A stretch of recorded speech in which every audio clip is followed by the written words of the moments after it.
8-Man All-Star Game Radio Network continues its coverage of the 38th annual 8-Man All-Star Games from Trojan Field in Beloit, as 40 of the top players in Division I in the state of Kansas bring their talent to the field in this afternoon's East-West Showdown.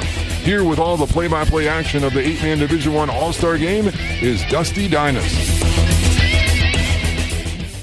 Good afternoon from Trojan Field in Beloit for the 38th annual 8-Man All-Star Games. Alongside color commentator Todd Clover and sideline reporter Wade Gerstner, Dusty Dinas with you on this fine Saturday afternoon as we welcome 40 of the best 8-Man Division I players in the state of Kansas. And a big welcome to our listeners on the 8-Man All-Star Game Radio Network, KR92 in Belleville, Katy Country 94, KDNS Downs, Beloit, 98.9, 1540 KMCP in McPherson, and 1510 KLQR in Larned. And to those listening online at Astor Radio and 8manallstars.com and watching online at 8manallstars.com. Glad to have you with us today for the All-Star Games. We're ready for the Division I game. Before we proceed, let us fill you in on how this terrific event became a reality. In 1985, the 8-Man Coaches Association created the Kansas 8-Man All-Star Football Game. The following year, 1986, area student athletes participated in the first game at Trojan Stadium in Beloit, Kansas. Players are selected by the 8-Man Coaches Committee each December. In 2001, after many requests, the 8-Man All-Star Football Game became plural as 2 8-Man Division games were played, with one game being played in the morning and another played in the afternoon. These 8-Man All-Star Games rely on the support of the community as well as resources from the North Central Kansas Technical College, Beloit Junior Senior High School, the Knights of Columbus, and Beloit Rotary Club. Playing the biggest role in handling the organization of the event is the 8-Man All-Star Game Committee. They work together to cover all the fine details behind the scenes to make sure the games and the entire week of activities go smoothly. A huge thanks to Chairman Dave Dubert and the entire committee for their hard work and extra efforts in making this one-of-a-kind event possible in the city of Beloit. The entire week of fun began for the 88-Man All-Stars on Tuesday as they checked into the North Central Kansas Technical College, went through team meetings, and, of course, practice. Off the field, there were other things to do. Players went to the movies, attended a college tour, an 8-man pep rally at Chautauqua Park, and Beloit participated in Friday Night Lights yesterday. Plus, they enjoyed a players' banquet and meal last night at the Student Union. Now, for many of these players, it'll be the last time they play football competitively, while others will be taking their talent to the next level in college. Judging by our chats with the players, they're ready to showcase their talents today in the 38th annual 8-Man All-Star Games here at Trojan Field in Beloit. We want to recognize the officials for today's Division I game here in the afternoon. Bruce Van Lunen, Eric Van Lunen, Alex Van Lunen, Zach Thompson, and Scott Schultz. A big thanks to trainer Steve Schrader, who's in his 29th year as a trainer here this year. And the chain gang today, Daniel Eilert, Jacob Winkler, Dominic Eilert, and Greg Walter. Water boys are Aaron Bates, David Mick, Brooke Dunston, and Bryson Bergman. We thank all of them for their help today as well. We'll take a timeout. When we return on the 8-Man All-Star Game pregame show, we'll profile a few of our area All-Star participants. We'll be back in 2 minutes. This is the 8-Man All-Star Game Radio Network. Insurance Smart supports the youth of the area and all their academic and athletic endeavors. Insurance Smart is locally owned and operated and here to help you understand your insurance needs. With 5 locations to serve you, stop in and let us help you make the most of your auto, home, business, farm, crop, life, Medicare supplement, or long-term care insurance needs. Maximize your premium dollars to get the best coverage. Let one of our agents help you be sure that you are covered for all the perils life can throw at you. See Darren McDowell, Tiffany Ritzky, Kim Campbell, Melissa Westbrook, and Ethan Coleman today at Phillipsburg, Kensington, Smith Center, Lucas, and Luray to start saving today. An excellent, fulfilling career awaits you at Central Valley Ag Cooperative. Join energetic, committed people like Jose Flores, CVA location manager in Clay Center, Kansas. He originally hired on as harvest help, stayed on, learned, and advanced to management. It's family, the producers, your coworkers, and when you're surrounded by family, the hours you put in are worth it. Central Valley Ag, with over 60 locations in Nebraska, Iowa, and Kansas. Check out all the opportunities at cvacoop.com. The Schooler Company in Downs can handle your grain in a timely fashion and tailors risk management solutions for their customers by buying, selling, storing, and transporting grain and ingredients for use in feed, food, and renewable fuel markets worldwide. Call them with any questions you may have at 454-3513. The Schooler Company in Downs, wishing all of the 8-Man All-Star Game participants best of luck in today's games. The Brush Art Corporation of Downs, Kansas would like to wish all of the 8-Man All-Star Game participants the best luck in today's games in Beloit. And they're proud to support all area athletes and athletic programs. At Brush Art Corporation, they pride themselves on long-term personalized customer relationships with a variety of companies. Where do great brands turn to find solutions at work? Brush Art Corporation of Downs, Kansas. Proud to be a sponsor of today's 8-Man All-Star Games. Multiple athletes from our affiliate areas are competing in today's 8-man Division I All-Star Games, and that includes from the Ad Astra Radio Group, Little River Redskin All-Stars. They have 3 representatives this year. They bring a winning pedigree to Beloit. They made the 8-man Division I state championship game 3 seasons in a row after winning a state title in 2021. They finished the state runner-up each of the past 2 seasons. Their success under Coach Kevin Ayers has bred a great group of All-Stars over that time as well. And with the 38th annual 8-man All-Star Games in Beloit today, they have 3 players, Braxton Lafferty, Grant Stevens, and Toby Jessup, to add to their list. Lafferty outstanding over the past 2 seasons, running the ball in the Redskin offense, combining for over 3,000 yards rushing with 58 touchdowns, over 1,633 scores, averaged 10 yards a carry as a senior, and also as a stellar performer on defense with 80 or more tackles over the last 3 seasons, putting up team and career high 118 stops with 13 for loss in 2022. Lafferty will look back on his time at Little River as a way to set an example for others and to be part of a supportive team. I just try to work my hardest in the weight room, on and off the field, so it just shows that it's not just about what you do on the field, it's what you do off the field too. And I want to show all the younger kids that our main goal is just to be one, so playing with my teammates is a lot of fun because it shows that you're more than just yourself. You come with a teammate, and it's just a lot of fun to be here supporting Little River. Grant Stevens was Little River's second leading tackler in 2022, 105 total, and a team-high 34 tackles for loss. He also tallied 20 sacks, 3 fumble recoveries on defense, on his way to a first-team 8-man Division I lineman selection. On offense, Stevens had just under 500 yards with 10 rushing touchdowns during his senior season. He's proud to be a part of the program that has been built at Little River. It means really just building a culture there. With Coach Ayers as the new head coach, building a culture was one of his main goals, so just representing our community well and doing all that as a brotherhood is good. I'm very excited just to play another game. It'll be really fun. Toby Jessup was the 3rd leading tackler for the Redskins in 2022, broke out during his senior season, registering 89 tackles with 6 for loss. Honorable mention honors as a lineman in 8-man Division I. He's also proud to be part of the Little River tradition and passing it on to the next wave of players. I just try to work my hardest in the weight room, on and off the field, so it just shows that it's not just about what you do on the field, it's what you do off the field too. And I want to show all the younger kids that our main goal is just to be one, so playing with my teammates is a lot of fun because it shows that you're more than just yourself. You come with a teammate, and it's just a lot of fun to be here supporting Little River. Also from the KR92 Belleville listening area, the Clifton Clyde Eagles are well represented as always. So no surprise, they have 2 more All-Stars this year. Seth LeClaire and Mason Slater added to that long list of Eagle All-Stars. Slater excelled on both sides of the ball for Clifton Clyde, a team that went 7-2 in 2022. A single-season record with 30 receptions, 358 yards with the 4th most in a single season, 53 career receptions, topping the all-time list for the Eagles. He's 2nd all-time in receiving yards as well, and intercepted a career record 16 passes with a single-season high of 12 as a junior for Clifton Clyde. Slater's excited to have one more chance to pad up here today. It feels great knowing that not all my teammates can do this, and there's only a select few. It's a great environment to be at, and it's really fun to, play your last game here. I just want to have fun, get a couple routes in. Seth LeClaire was a first-team All-State pick in 8-man Division I as an offensive lineman, paving the way for Russ Steinbrock's run-first offense, gaining a lot of yards, and he was also an imposing force on defense. His 11 career sacks tied for 4th all-time for Clifton Clyde, and he's honored to have the chance to represent the Eagles one last time. It feels great. I've always seen people playing in this, and I've always looked forward to hopefully doing it. And I'm just glad to be here now. The environment, meeting all these other 8-man guys, and being able to spend the week here. It's really fun. We've been playing since we were little kids. It's nice to play one more game. These 5 athletes from Clifton Clyde and Little River featured today are ready to go, along with 35 others in the 8-man Division I All-Star Game here at Trojan Field in Beloit. We take a time out here. When we return, we'll be joined by the head coaches, Kyle Bright of Maxwell for the Division I West and Division I East coach Brody Vandegrift of Chase County. It's all coming up on our pregame show. We're back in 2 minutes. This is the 8-man All-Star Game Radio Network. What's all the excitement about? Switch to TV Now and get 2 free Amazon Fire Sticks. Watch your favorite shows anywhere you're connected to Cunningham Telephone and Cable. On TV, on your mobile device, or tablet. Get whole home worry-free Wi-Fi, 100 DVR hours, Restart TV, Replay TV, and 2 streams of expanded TV Now. Want to know more? Call your local Cunningham Telephone and Cable office in Beloit, Belleville, Concordia, and Glen Elder for details. Connect with us.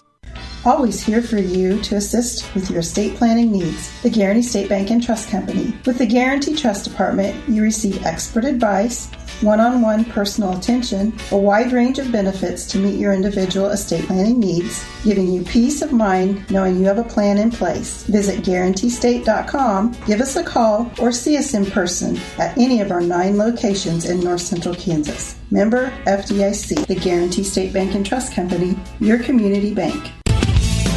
Your tire headquarters is Thompson's OK Tire in Beloit. For light truck to car to tractor, if it's a tire you need or if it's tire related, like balancing or repair, stop by Thompson Tire. Plus, they can align your car's front end and save the life of your existing tires. For new tires and wheels, see the staff at Thompson's OK Tire in Beloit, a proud supporter of the Beloit Trojans and the St. John's Tipton Blue Jays. Wishing them good luck this season.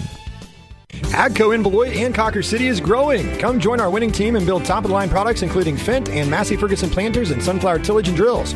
Multiple full-time positions available for first shift, including fabrication, weld, assembly, and material handling. No weekends required. AGCO offers a $2,500 sign-on bonus for welders and a $1,000 sign-on bonus for all other employees. We provide excellent wages, paid time off, 401k with company match, and more. New hires qualify for pay advances during the first 30, 60, 90 days. Looking for a new start with a great company? Apply at careers.agcocorp.com. And again, back on our pregame show here on the 8-Man All-Star Game Radio Network, Division I All-Star Game. We're with the East head coach, Brody Vandegrift from Chase County High School. Brody, I know you've had the opportunity to coach in this game before as an assistant, and you're here as a head coach this year. What have you seen throughout the week from the guys as you get ready for today's game? The amount of talent and the amount of awareness for the game of football is just ridiculous. I think we have a really great group of guys that are a diverse team. That we have speed, we have strength, we have size, and I think that we'll have a great opportunity. You have a couple of your own guys here, Mitch Budke and Cal Kohlmeyer, and people probably have heard Mitch's story, and he had just a stellar career for you, but had a tragic accident here recently and over the winter, and now he's back and put the work in to get back here. But what did Mitch and Cal mean to your program and the perseverance that you've seen from Mitch? Those two have been a staple, for the past couple of years, and obviously Mitch has been a 4-year starter for us, 4-year captain. Replacing that guy is next to impossible. Those two have helped us tremendously in the success that we've had over the years, and to bring those guys to another game is awesome, and to be a part of their story. And obviously with Mitch's ability to fight through, we always give him joke about how he's built different, and his mentality through the whole thing has really shown me as a person and our community that anything's possible, and that he's just an amazing guy. With this group that you have, obviously you get a fight against these guys throughout the whole season as rivals, and then you come here for this week and now they're teammates and they're getting along as friends, building that rapport that they need for today's game. What have you seen from that group in that aspect, and how exciting is it to have these guys on your team now? The joking and all that stuff that they do together, the social media aspect of things changes it. All these guys have talked to each other and they know each other from different stuff. And so to see those guys come here and be teammates, after just absolutely battling each other, it's awesome to see. And especially as a coach, spend a lot of time seeing these guys on film, but then to be able to learn who the people are and who they really are as a person is pretty cool. What are your team's strengths here this year, do you feel like? I think speed is our big one. Between the Turner kid, who is a state champion sprinter, and to Mitch, who's got great speed and vision, to Keandre Smith out of South Sumner, who is one of the quickest guys playing in the Shrine Bowl. We're a diverse group with a lot of speed, and I think that will help us tremendously. Brody Vandegrift, the head coach of the Division I East All-Stars here in the pregame show. Coach, we thank you for the time. Best of luck today. Hey, thanks so much. Welcome back in our pregame show here on the Kansas 8-Man All-Star Game Radio Network. We're joined by Kyle Bright, the coach of the Maxville Mustangs and head coach of the Division I West All-Stars, getting sent to take the field here today. Coach, obviously, it's probably a special moment for you. You played in the game back in 2006, and now to come back as a coach, what's the differences you've seen this week as maybe a more mature man and coaching instead of playing? Yeah, I'm very excited to be here, but the big difference for me is they do a lot more now for this, and so I think it's a great experience for the kids with that campus tour and then the safety show. That I think that's all very, very neat. And as an older person, I've learned to kind of appreciate things just a little bit more than I did as a young kid. So yeah. it's pretty awesome. With this group that you have, you do get to bring two of your guys, Gustavo Portillo and Ryan Kuckelman, guys that have put a lot into your program. So Sure. How special is that to be a part of that and to have them be a part of this as well? It's very special to me, but it probably means more to them. But both of them bring a unique skill set, and they are both very versatile guys, and we're excited to use them. And I think we already had a pretty good bond, but being up here this week is just going to make that just a little bit stronger. So that's pretty awesome. As you get ready for today's game, obviously you had to play against all these kids when you were coaching against them during the season, and now they're part of your team. So you probably were able to pick out some strengths of some of these kids, but they're all stars. So how have they meshed together this week as you get ready for the game today? As we chose this team, we chose guys based off of a specific skill set, and then through our week of practice here, we've learned more and more about each of these guys, and some of them have really done a nice job of standing out for us, and I think we have a really nice group, and a group that really gets along well, and they are gelling pretty good right now. So I just hope that it carries over into the game on Saturday. So when you look at your team, I'm not going to ask you to give away any secrets or anything like that, but what do you feel like some of the strengths of this group are? We are very tall and long, so that length is going to be definitely to our advantage, and we have a lot of speed. And with that length, we also have some size. So I think we have some nice parts that will hopefully come together very, very well for the game. So. Maxwell coach Kyle Bright here on our pregame show, the Division I West All-Star head coach. Coach, thanks for the time and best of luck today. Thank you very much. And stay tuned on our pregame show. When we return, the 8-man Division I All-Stars will introduce themselves. We're back in 2 minutes on the 8-man All-Star Game Radio Network. Remus Farms LLC in Conquer City is a proud supporter of the area athletes in this year's Kansas 8-man All-Star Games. They want to congratulate all of the players on a great career. Remus Farms Chemical and Fertilizer, your wholesale fertilizer dealer in Kansas, wishing the best to all the young men playing in today's games, and they give a special shout-out to all the athletes from North Central Kansas. Good luck, All-Stars, from Remus Farms LLC in Conquer City.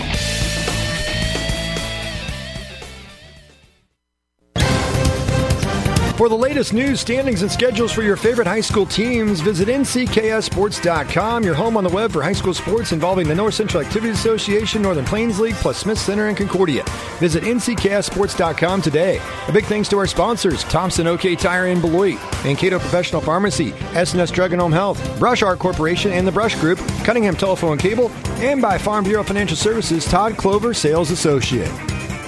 Insurance Smart supports the youth of the area and all their academic and athletic endeavors. Insurance Smart is locally owned and operated and here to help you understand your insurance needs. With 5 locations to serve you, stop in and let us help you make the most of your auto, home, business, farm, crop, life, Medicare supplement, or long-term care insurance needs. Maximize your premium dollars to get the best coverage. Let one of our agents help you be sure that you are covered for all the perils life can throw at you. See Darren McDowell, Tiffany Ritzky, Kim Campbell, Melissa Westbrook, and Ethan Coleman today at Phillipsburg, Kensington, Smith Center, Lucas, and Luray to start saving today.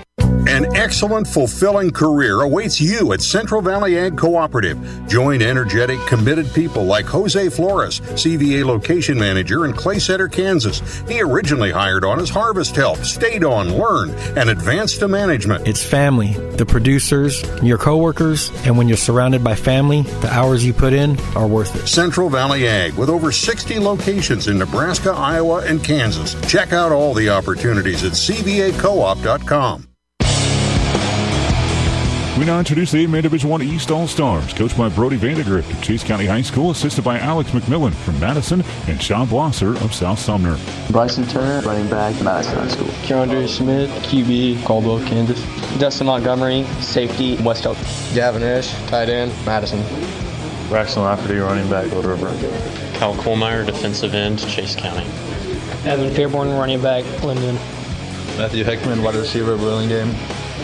Peyton Rush, tight end, Oxford. Cole Weens, defensive end, South Haven. Grant Stevens, DN, tight end, Little River. Mitch Budke, linebacker, Chase County. Jake Weens, running back, safety, Gossel. Cole Wilson, quarterback, linebacker, Burlingame. Toby Jessup, O-line, linebacker, Little River. Caleb Ward, O-line, D-line, Mount Ridge. Coda Blankenship, O-line, D-line, Sedan. Tyler Lockwood, O-line, D-line, Burlingame. Brian Stedman, receiver, Pretty Prairie. Damian Woods, O-line, D-line, Harrington. Now let's meet the Division I West All-Stars, coached by Kyle Bright of Maxville High School and assisted by Travis Davian of Hill City and Travis Calloway from Spearville. Eric Hermosillo, Wichita County, quarterback. Cade Wilson, Elsaline, quarterback. Gunnar Wilson, Trigo, athlete. Miguel Hernandez, Sublette High School, athlete. Drew Withington, Rollins County High School, athlete. Mason Slater, Clifton Clyde, athlete. Graydon Stapleton, Meade, corner. Owen Day, Trigo Community High School, linebacker, kicker, long snapper, punter. Brandon Quaddle, Rollins County, D-end. Romeo Triquez, DV, the Wichita County High School. Ryan Kuckelman, Maxville High School, tight end. Trent Long, Hill City High School, tight end. Caleb Atkins, Hill City High School, running back. Cordell Brown, Wichita County High School, linebacker. Connor Dinkle, Hill City High School, linebacker. Braden Polifka, Corner High School, offensive line. Seth LeClaire, Clifton Clyde High School, defensive line. Ryan Shaw, Hoxie High School, defensive back. Gustavo Portillo, Maxwell High School, D-line. Miles Ballin, the Hoxie High School, D-line. And now we head back to Trojan Field in Beloit on the Kansas 8-Man All-Star Game Radio Network.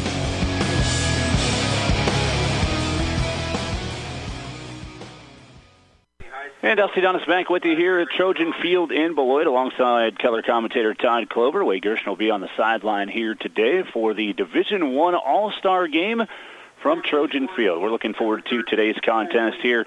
A lot of athletes have played a great career and made their way. 80 of the top All-Stars are here today, and we are ready for the Division II game after the Division II East picked up a win. It's the East and West in Division I here this afternoon. Big thanks to everybody for joining us here on the 8-Man All-Star Radio Network, as well as Katy Country 94.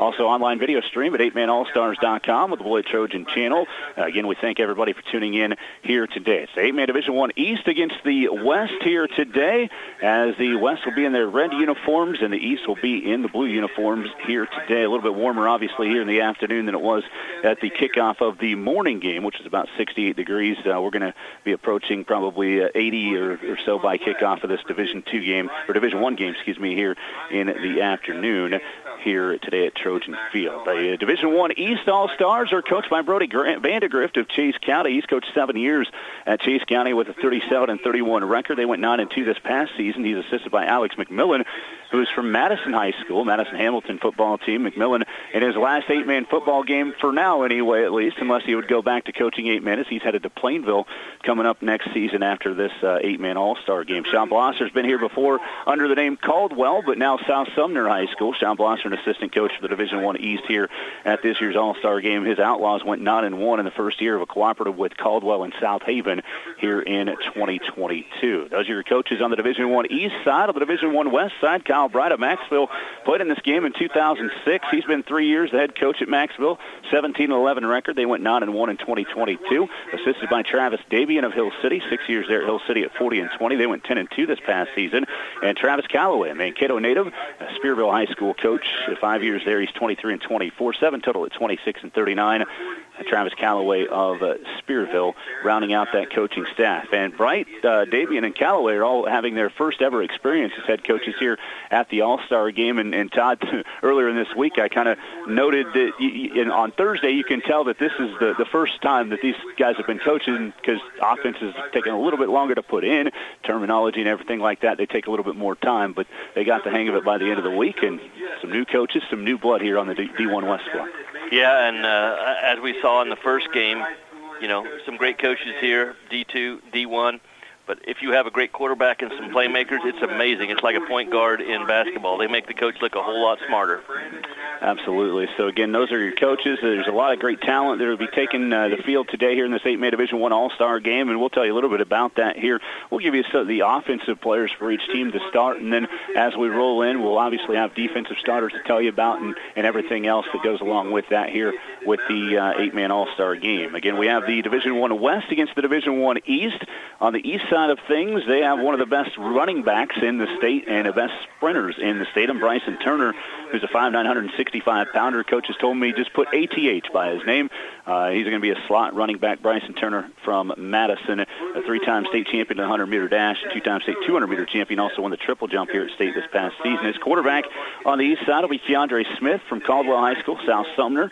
He'll be the starting quarterback, a 6'1", 160 athlete there, and Colby Middleton will be the running back, a 6'1", 205 player from Burlingame who ran for over 1,200 yards here this past season. Also, on the ends will be Brian Stedman, who had 844 receiving yards from Pretty Prairie. Stedman will get the start at an end, and the other tight end will be Peyton Rush of Oxford High School, who had 504 receiving yards and 11 touchdowns here this past season. Your left guard will be Damian Woods from Harrington High School. Right guard is Toby Jessup from Little River. Jessup 5'8", 175, but Woods comes in at 285 here on the line. And then Coda Blankenship, 5'10", 235, senior, 235 center, I should say, from Sedan here on the line. 76 degrees and 5-mile-an-hour winds is what we're looking at right now to start here in today's game. It's really a beautiful Saturday for football here at Trojan Field in Beloit. Starting lineups on the offensive side for the Division I West. Braden Polifka at center, 6'1", 260-pounder. He was a coach, Jerry Slayton, most inspirational player this year, along with Mitch Budke of Chase County, who we talked about in the pregame with Coach Vandegrift. Braden Polifka of Quinter, 6'1", 260-pounder at center. Seth LeClaire, 6'3", 225 at left guard from Clifton Clyde. At right guard from Hill City is Connor Dinkle, 5'10", 195. A wide receiver, Gunnar Wilson, 5'11", 160 from Trigo there in Waukegan, and had 641 receiving yards. Also, Ryan Kunkelman had 936 yards receiving. He was a quarterback, actually, 936 passing, and 831 was his rushing total. Eric Hermosillo will be the quarterback from Wichita County. He ran for over 2,100 yards, threw for over 1,200 as a senior there at Wichita County. The state champions, they beat Little River 54-36. Caleb Atkins of Hill City at running back, 937 yards rushing, 882 receiving this past season. And Cade Wilson of El Saline will be a wide receiver as well, 6', 180-pounder. So those are your starters offensively, and we will obviously have more about these players as we go on throughout the day. So, it is a beautiful day here, and again, we thank everybody for tuning in on the 8-Man All-Star Game Radio Network here at Trojan Field in Beloit. The East and West are getting set to take the field here for the Division I All-Star Game. Again, the coaches for the East, Brody Vandegrift, Alex McMillan, Sean Blosser, and the coaches for the West are Kyle Bright, Travis Davian, and Travis Calloway. Todd, what do you expect to see here in this second game of the afternoon? I'm expecting to see some good football and some great plays, and really it's like I said before the first game, I'm anxious to see really what style of play we're going to see. We'll take a break here for our national anthem here this afternoon. We will be back here in 2 minutes on the 8-Man All-Star Game Radio Network with the kickoff of the Division I East game. The Schooler Company in Downs can handle your grain in a timely fashion and tailors risk management solutions for their customers by buying, selling, storing, and transporting grain and ingredients for use in feed, food, and renewable fuel markets worldwide. Call them with any questions you may have at 454-3513. The Schooler Company in Downs, wishing all of the 8-Man All-Star Game participants best of luck in today's games.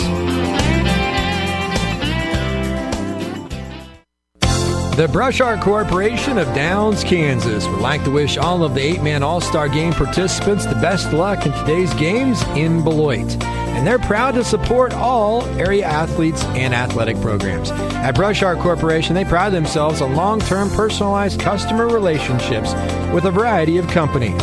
Where do great brands turn to find solutions at work? Brush Art Corporation of Downs, Kansas. Proud to be a sponsor of today's 8-Man All-Star Games. Call Cunningham Telephone and Cable today and switch to TV Now and get your first month free. Never miss your favorite shows. Have the luxury of watching what you want, when you want, on your TV, mobile device, or tablet. Find out what customers love about TV Now. Call your local Cunningham Telephone and Cable office in Beloit, Belleville, Concordia, or Glen Elder for details. CunninghamTelephoneandCable.com. Connect with us. The Guaranty State Bank and Trust Company Insurance Agency is here to assist you with your insurance or fixed annuity needs. Are you turning 65 and needing a Medicare supplement? Do you have enough life insurance to provide for your family? Have you considered long-term care insurance? Or do you have a question on adding a fixed annuity to your investment strategy? Give us a call toll-free at 888-738-4429 or see us in person at the Guaranty State Bank and Trust Company, your community bank, member FDIC. Hey, Dusty Donis, Todd Clover, Wade Gershner back with you here on Katy Country 94. Colton Adolph on the video stream. Wade Grunwald running our camera today on the online video stream at NCCastSports.com. 8manallstars.com here today. Your source for the latest in high school sports here with the 8-Man All-Star Games here in Beloit at Trojan Field. It's been a fine week, and we're getting ready to kick off now the Division I contest as the players are meeting at the center of the field for our coin toss, and we'll find out who will get the ball to start this contest here, the Division I All-Star Game from Trojan Field in Beloit. Once we know who will get the ball, we'll kind of set the defensive starters for the team that may be on defense to start this contest. But again, we're looking forward to the West and the East battling out in the Division I All-Star Game. All-time series record, the West leads 11-10, so the East looking to either tie it up or the West looking to extend on their small lead that they have in the series. Again, since these games switched to a two-game East-West format in 2001. We've seen a lot of great games last year in this Division I game. It was the East winning 54-30 over the West. That's kind of like this year's first game, right? A very high-scoring, long game, about 3 hours lasting here, and so we're hoping for a shorter Division I game this year, just kind of like we got the Division II game last year's a little bit shorter. So D1 West and East getting set to take the field here. Again, we are at midfield with the coin flip at the moment. Again, a big thanks to all the officials for being here for today's games. Bruce, Eric, and Alex Van Lunen. I'm quite certain that they are father and sons. The East has won the toss. They have deferred. They will kick, and the West will have the ball to start this game. Also, Zach Thompson and Scott Schultz are officials. And Stephen A.J., the trainers, have done an outstanding job here this week getting this team, these two teams ready to go physically for this contest, because it's always interesting when you take all the time off and then you got to come out for a week in the summer and get yourself back into the condition to play football and be out here on Saturday. And they've done a fine job of doing all of that. Again, it will be the East kicking off, the West with the football to start the game. Defensive starters projected for the East here today are Grant Stevens of Little River. At defensive end, Cal Kohlmeyer from Chase County. At one of the other ends, nose guard is Tyler Lockwood, 5'11", 185-pounder from Burlingame, so not a huge nose guard that they'll have there. Cornerback is Dustin Montgomery of West Elk. The other corner, Evan Fearborn of Linden. Outside linebackers, Mitch Budke of Chase County was also a Jerry Slayton Most Inspirational Player winner here today, or this week, I should say. Last night they were awarded that at the banquet. Braxton Lafferty of Little River, outside linebacker, and Matthew Heckman from Burlingame is the safety for the Division I East defense. As long as they get the ball to start, we don't know if there might be some trickeration with maybe an onside kick or anything to start this contest. Back to return for the West, Caleb Atkins, an outstanding athlete from Hill City High School for this West All-Star team. Looks like Coda Blankenship has it teed up and getting ready to kick off for the East. Let's hope the Division I East has better luck kicking off than the Division II East did early in the game this morning. Hey, his last kickoff went to the 1. Hey, there you go. It's all about the positive. Coda Blankenship ready to kick this one off. The big guy from Sedan on the approach. It's an end-over-end kick, and Caleb Atkins will not get a chance to return it, as Hill City star there just lets it go through the end zone. It's hard not to call the West Hill City when they have red on out there, and it's a Hill City player back there. Division I West will start 1st and 10 at their own 15-yard line. Again, Braden Polifka at center from Quinter, Seth LeClaire, Clifton Clyde, Connor Dinkle of Hill City are the guards. The ends are Ryan Kuckelman, Maxville, wide receiver Gunnar Wilson from Trigo, Cade Wilson of El Saline, one of the receivers, and in the backfield, Eric Hermosillo, the quarterback from Wichita County, Caleb Atkins of Hill City at running back. Caleb actually splits to the near side, Wilson to the far side. That's Gunnar Wilson from Trigo, as Hermosillo's in the shotgun for the West to start this contest. 1st and 10 at their own 15. Gunnar Wilson comes in motion to the near side. Play action fake. Hermosillo keeps and has nowhere to go. Right into the backfield right away for that defense. Evan Fearborn of Linden stopping the running play from Hermosillo for a loss of a yard. And it'll be 2nd down and 16 at the 14. Well, he read it and came up from his secondary position and made the tackle. The design of the play, you don't expect the safety to be at the line of scrimmage, but when the motion was there, obviously that's some preparation on that alignment that the defense was going to attack the motion. Easton again a 3-2 defense. Two corners out on the edges, a safety behind here, and there's two receivers split, one to the near side, one to the far. Wilson from Elseline to the near, Gunnar Wilson from Trigo to the far side. A handoff goes to Atkins, who's bottled up near the original line of scrimmage, maybe just past the 15-yard line to the 16. Pickup of 2, and it's 3rd down and 9 for the West All-Stars. Tyler Lockwood in there on the tackle along with Matthew Heckman out of Burlingame, and really the offensive line got pushed back on that play, so a really good sign on the initial run play straight ahead for the East defense. 1 minute into this one, a 3rd down and 9 coming up for the West. Hermosillo in the shotgun with trips to the knee with a head fake. It's a running play the whole time. Nice lead block from LeClaire, but Hermosillo is short of the first down across the 20. Knocked out of bounds on the sideline at about the 21-yard line, maybe the 22 we'll call it. And a pickup of 6 on the play, setting up 4th down and a long 3 for the West. We'll see if they punt. I would imagine they do. It looks like they're changing the unit, and they're set to punt it away.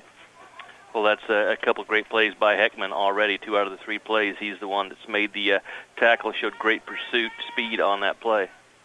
They are set to punt. The West is. LeClaire, the punter, that's actually Shaw from Hoxie. Bryson Turner, the speedster from Madison, takes it at the 28. He has it at the 30, sidesteps the defender out to the 35, and will be officially spotted just across the 35 at the 36-yard line. A good return there. A high punt from Shaw of Hoxie. Ryan Shaw, the all-star punter. And Bryson Turner of Madison brings it out to the 36-yard line. We'll give you the defensive starters for the Division I West squad.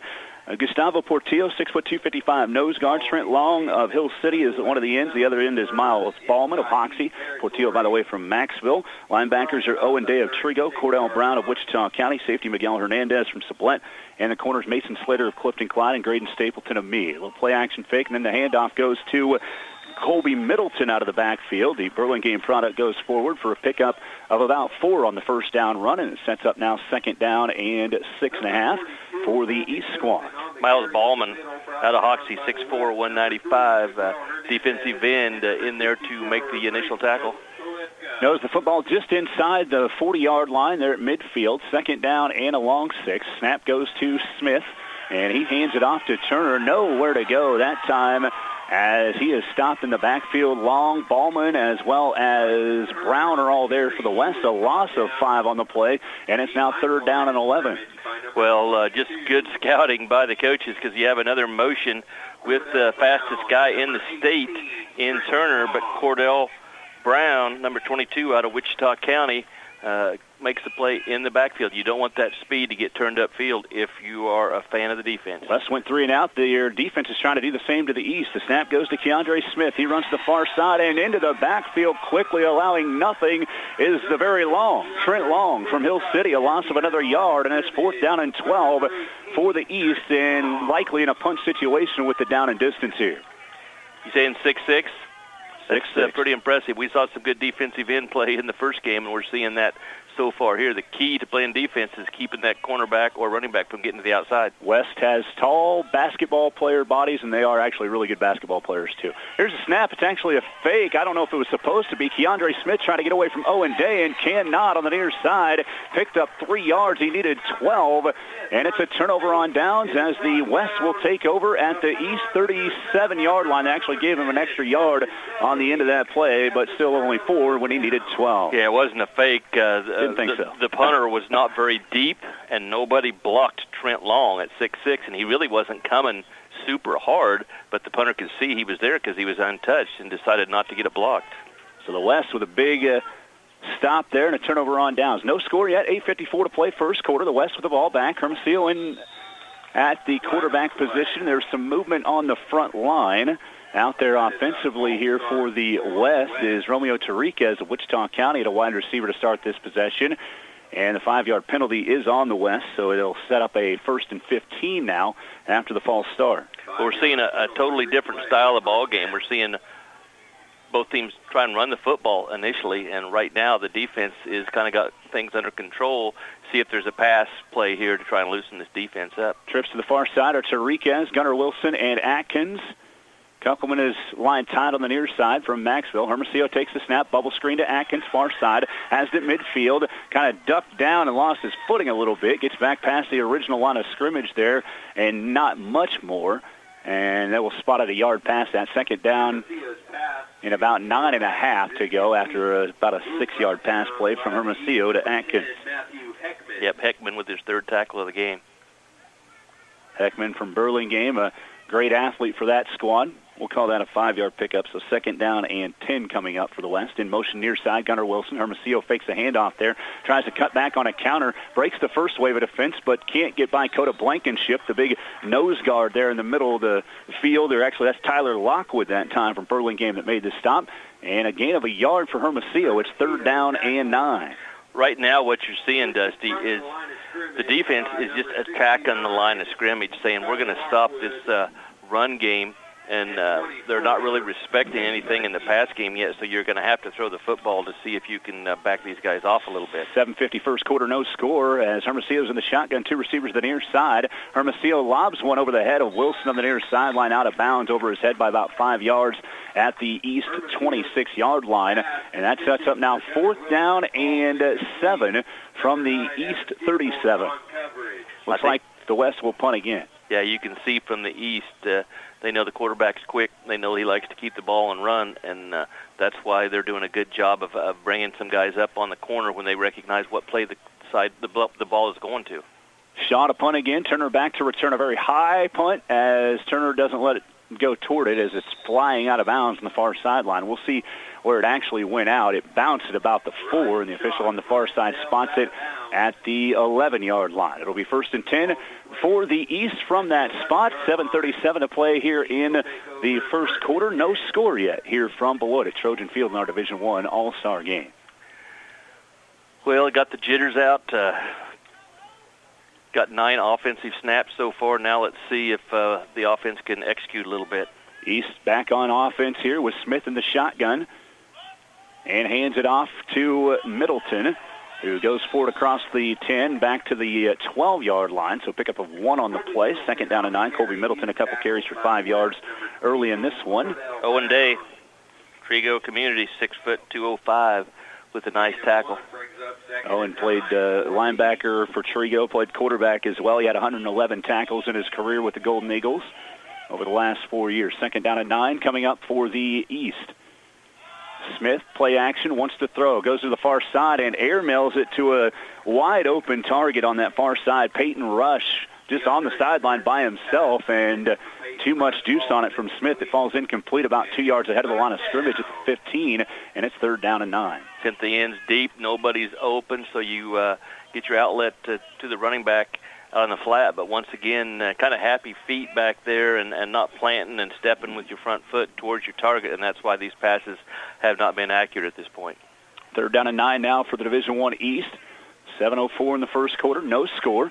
They have the ball at their own 12-yard line. Smith again in the shotgun. Turner comes in motion to the near side. They fake the handoff. Smith wants to run, doesn't have a lot of room to move and maneuver, and he's taken down by Polifka. Actually, no, that was Ballman making the stop for the West squad from Hoxie. A pickup of 2 on the play. It's 4 or 3, call it, fourth down and 6 for the East. They're back in their own territory inside the 15, and we have a timeout called by the East All-Stars. So they'll have a chance to talk it over and see what they want to do here on this fourth down and about 6 play coming.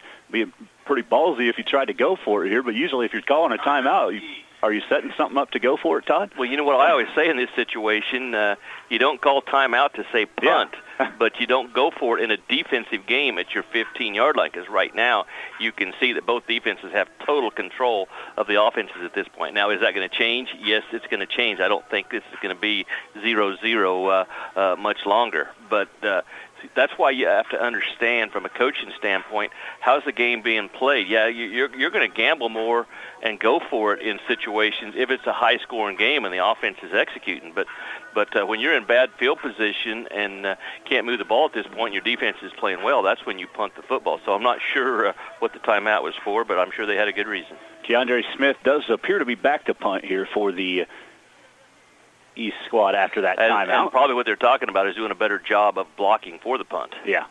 6:46 here. That's a good point. Maybe talk about what went wrong the first time. It is a short snap again, nearly blocked that time by Portillo. The West doesn't really have anybody back where it rolls down inside the 30 and down to the 25-yard line. First and 10 here for the West All-Stars. Portillo nearly had a blocked punt, but as is, the West will take over at their own 25. They can block it where they'll actually spot it. They can block that punt whenever they want if they would just come after it, because he's only like 9 yards deep, and he doesn't get it off quick. So it's going to be real easy to block it. So let's watch how this goes. 6:36 first quarter, no score yet in this one. The West with their third possession after both teams have punted on their first two. Or actually, there was a turnover on downs on one of those. Gunnar Wilson coming in motion. Hermosillo takes a low snap. Will play action. He wants to run to the far side. Has nowhere to go as Kohlmeyer bottles him up. Cal Kohlmeyer from Chase County said no to Hermosillo. Nowhere to go inside the 20 down to the 19. A loss of 7 on the play. Second down and 17. Yeah, and that's what you're looking at, and I talked about in the first game how the offense has stressed the entire field, put pressure on the defense. Right now, the defense is not respecting anything deep out of the passing game. Second and 17 now for the West. Caleb Atkins to the right hip of Hermosillo. Both Wilsons, one to the near side from El Saline, from Trigo Gunnar Wilson to the far side. Hermosillo coming in on a cross route by Gunnar Wilson, makes the catch at the 30 and down to the 28-yard line. A big-time pass play that covers 32 yards from Hermosillo to Gunnar Wilson. Dustin Montgomery from West Elk in the coverage, but, it's pretty obvious that's what was going to have to happen because defenses are just attacking line of scrimmage, and it's going to be one-on-one for your playmakers out there in coverage, and the quarterback has time to throw, and he's going to be really, really good at creating time in the pocket as quick as he is. So you're going to see more of that as the game goes. But 33 yards on that pass play as Hermosillo's in the shotgun. First and 10, trips to the near side at the East 28. Hermosillo on a keep, gets a pull from LeClaire, but comes to the outside instead and is forced out of bounds. Drifting over there to make the play was Matthew Heckman. Burlingame again. He didn't really make a tackle, but he forced Hermosillo out of bounds. 1 yard on the play, second down and 9. LeClaire is really athletic at that inside guard spot and pulling out, and that's not something one of the guys in the secondary wants to see is number 65, Seth LeClaire out of Clifton Clyde, 6'3", 225, running at them. They ran that earlier, and he had a really nice block. 5:34 first quarter, still no score. First and 10 for the West at the East 27 now. Hermosillo in the shotgun with trips to the far side this time. Tariquez is over there with Wilson from El Saline and Atkins. They fake bubble this time. Hermosillo running the whole way and drifted out of bounds again on the near side. This time it's Fearborn that makes the play from Linden. Still a pickup inside the 25, down to the 23. 4-yard run for Hermosillo. Sets up third down, about 4.5 to go. And all of a sudden, starting to get a little bit more out of the run game, and that big play sets you up field position-wise, and now it's a different situation where you're in 4-down territory because you're in the positive side of the field offensively. Ball's right in between the 22 and 23-yard line, third and 4.5 here for the West All-Stars. Two receivers the far side. To the left hip of Hermosillo is Atkins. It's an option pitch. Atkins gets a block on the far side from Tariquez, but well defended over there, making the stop for the Division 2E or Division 1E, is Braxton Lafferty from Little River. And a gain of a half a yard. It's 4th down and 4 now for the West.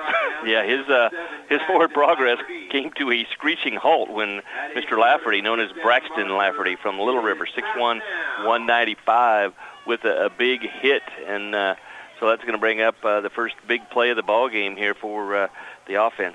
Lafferty had 118 tackles for Little River as a senior.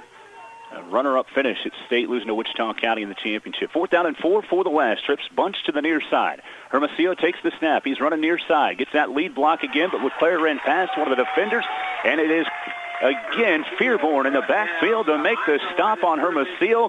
A loss of a yard, and it sets up a 1st and 10 for the East on a turnover on downs for the West. And it's just a situation where anytime they see that action coming to the outside, they're going to attack it from the secondary. Let's go down to Wade with a special guest on the sideline. Yeah, we're joined right now by Braxton Lafferty of Little River. Big stop on that 3rd down play, and then your teammates solved it on the 4th down play. How you guys feeling early in this game? We're feeling good. Our offense is getting in the rhythm of things. Once they start flying, we'll be good. How physical is it? How intense early on? It's pretty physical to start. We'll see who can keep it up the whole game. And you get another All-Star game to do later this summer, don't you? The Shrine Bowl. Yes, sir. How excited are you for that? I'm really excited. Just another opportunity to play football. And what's it like to play for a program like Little River? It's been so good for so long. It's awesome. We're all one brotherhood, and we just play for each other, and it just works out. Best thing of the week was? Probably just hanging out with all the dudes and making new friends. Keep it going, man. Yes, sir. Thank you. Keandre Smith, a 5-yard pickup on first down. Fake handoff to Bryson Turner on second. Dives forward across the 30-yard line to the 32, a pickup of another 3. It's 3rd down and 2 now with a couple runs from Keandre Smith, the South Sumner quarterback from Caldwell High School. Looks like it's going to be big yards there, but Graydon Stapleton out of Meade with a really good tackle to prevent the first down on that play. 5 carries for 14 yards now for Keandre Smith. 3:44 to play first quarter. No score, but the East trying to move here and get something going offensively. Smith in the shotgun. Middleton to his left hip. The snap goes to Keandre. He comes on around the outside. He breaks the tackle down the near sideline at the 30. Cuts back inside and inside the 25.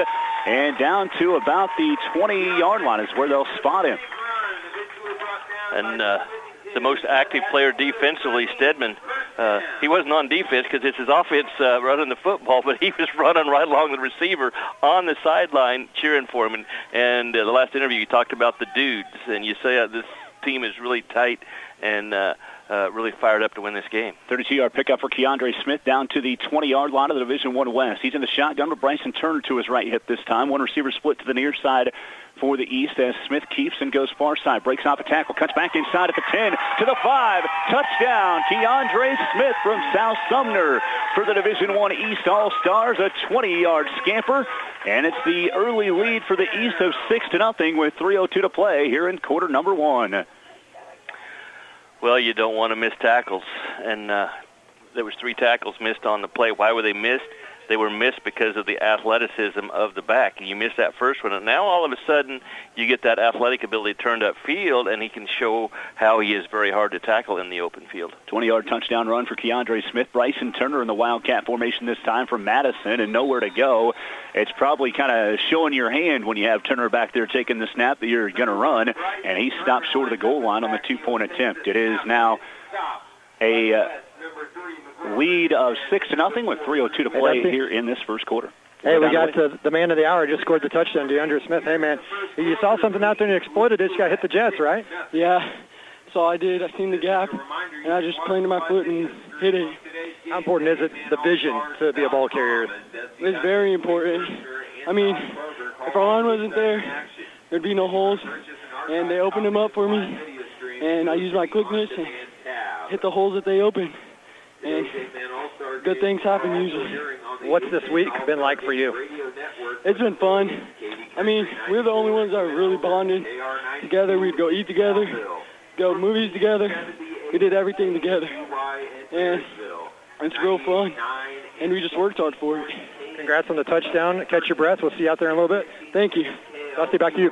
Keandre Smith from South Sumner, the 20-yard touchdown run. Again, the 2-point attempt failed. The East leads 6-0 here with 3:02 to play in the first quarter. A nice drive there for the East to kind of break the ice here and get on the board, Todd. Yeah, 4 plays, only took them 141. And as I said after the first couple drives, and people are like, this is 8-man football. Nobody's moving the ball. We knew it wasn't going to stay 0-0. And all of a sudden now you got a little better execution out of the offense. Coda Blankenship kicking for the East. An end-over-end kick goes over the head of the returner back there this time. For the West was Miguel Hernandez from Sublette. Caleb Atkins was also on the far side, but yet again a touchback here as the West will start 1st and 10 at their own 15. Just to clarify with Wade, that was the quarterback that was breathing hard. It wasn't Wade. The quarterback was the one that was making all the moves. I already touched the football earlier. You guys might have missed it. It rolled. I grabbed off the ground and threw a strike to the official. Good job. I didn't have to move much. That was the key to success. He still didn't answer the question. I'm glad I didn't have to catch the football and try to throw it to anybody. 1st and 10 here for the West squad. Hermosillo's in the shotgun. Far side, Cade Wilson of Elsling, Gunnar Wilson of Trigo as well. Caleb Atkins went on a route. Hermosillo, as the pocket collapses, he runs forward, gets across the 20, and ducks out of bounds in front of Fearborn. It has really been around the quarterback all day, but Hermosillo is able to get out to the 24-yard line on a 9-yard run. Yeah, I can see Wichita County with their quickness, and Hermosillo in an 8-man ball game with high school players, not all-stars. He would be a handful to corral. As we're playing tricks on me, he's actually out of bounds to the 23. An 8-yard pickup, 2nd down and 2 for the West. 2:56 to play first quarter. The East up 6-0. Again, it is Cade Wilson to the far side, Gunnar Wilson to the near side. Gunner from Trigo, and Hermosillo in the shotgun. To his left hip is Caleb Atkins. This is the set of offensive players that have really looked the best throughout. This ball is tipped on the snap, though. Went through the hands of Hermosillo, then through the hands of Atkins, and Hermosillo jumps on top of it. A loss of 2 on the play, and it's now 3rd down and 4 coming up for the East squad. That was the hardest catch of the day, is the play he made on the deflected snap from center, and that ball's coming back there hard. It was a little high, and it caused the mishap in the backfield. Really only one big play so far for the West squad. It was a 33-yard pass from Hermosillo to Gunnar Wilson. Other than that, the East has really bottled up this West offense here in this first quarter. 2:20 to play in the first, a 6-0 lead for the East. West with the ball here as Cade Wilson to the near side, Gunnar to the far side. Hermosillo in the shotgun to his right hip this time is Atkins. And the center, Polifka, sends it back to Hermosillo. Out route far side. Gunnar Wilson makes the catch for a first down out across the 25. Knocked out of bounds at the 28.5. 29-yard line is where they'll spot him. And a nice pickup on that play of 6 yards. Setting up now 1st and 10 for the West. West Elk getting involved. Dustin Montgomery with the coverage and pushing the ball carrier out of bounds. But it is the first down, so you have a new set of downs. And that's just really what the offenses need now. Is you get that initial first down, then all of a sudden you get a little confidence and get to run more plays. Coaches find what works, and then the defense can get in a little bit of rhythm and move the ball. You want to use your athletes to run the ball. If it's not working, switch to the short passing game and still use those athletes, and that's what we saw in that last play. 1st and 10 for the West at their own 29-yard line. As Hermosillo's in the shotgun, trip stack. Caleb Atkins comes in motion at the snap. It's a little reverse pitch to Ryan Kunkelman. He bounces off a one tackler, dives forward to the 30 where he stopped after a gain of a yard. Nice little trick play, some misdirection, but Kunkelman stopped after a gain of just 1, and it's 2nd down and 9. Yeah, and Mitch Budke made that tackle, and we know that we're going to share that story throughout, guys. That's a guy had a firecracker accident in December, and that was a one-arm tackle. Pretty impressive. Yeah, he was hanging on with that one arm. It's been impressive, actually, to watch him in practice and just in everything that he does, just learning how to use one arm to make a tackle. He lost vision in his left eye and basically almost all of his left hand in that fireworks accident. Mitch Budke had an outstanding career at Chase County for Brody Vandiger. 2nd down and 9, trips to the near side. Hermosillo, the play action fake, wants to throw, has some time, pocket collapses. He gets away from Kohlmeyer, rolls to the near side. Atkins gets himself open for a second, but it's read well on the near side defensively by the Division I East. Making a stop on that ball was Matthew Heckman from Burlingame on the near sideline at about the 30, and that sets up now 3rd down and 9 for the East, or the West, excuse me. I tell you what, Atkins almost got blown up. That was right in front of me. He's very lucky that wasn't a clean hit up high, or he might be out for the rest of the game. Had that been deflected your direction, I expect to see the dive and the catch. We've seen a lot of immaculate receptions today. Well, I have a microphone in my left hand and a clipboard in my right. I'd have to drop something to catch it. 3rd down and 9 now for the West. 1:15 in the first quarter, a 6-0 East lead. Big play here for this West offense to try to get something going. 2 to the near side are Cade Wilson and Atkins. Gunnar Wilson the far side. Atkins goes in motion. Hermosillo rolls off to the right off the snap. He wants to throw, has a little time, lobs a pass over to the far side, and not in a good direction. It's intercepted at the 34 by the East All-Stars. Picking it off is Montgomery. He runs down the near side hash now, inside the 25 and down to the 23-yard line. Dustin Montgomery from West Elk with the pick, setting up the East and West territory with 1st and 10 at the 23. And it was the pressure on the quarterback that made the inaccurate throw. He got hit just as he was throwing it, and that's always going to take away your accuracy when you do not allow the quarterback to step towards his target. Let's go down to Wade real quick. All right, and fresh off the field, that interception, that was just hanging there. You were looking like, hey, opportunity. Oh, I was just looking, ball in the air, and someone's got to go get it. Hold on here just a moment. Handoff goes to the fullback, Middleton, for the East. A little counter back up the middle for a 5-yard pickup down to the 18. Back to Wade. You appear to be prepared for that little throwback across the field. Yes, sir. We've been practicing the boot all week, coming back to the other side. So important to stay home, isn't it? Yes, sir. What's this week been like for you?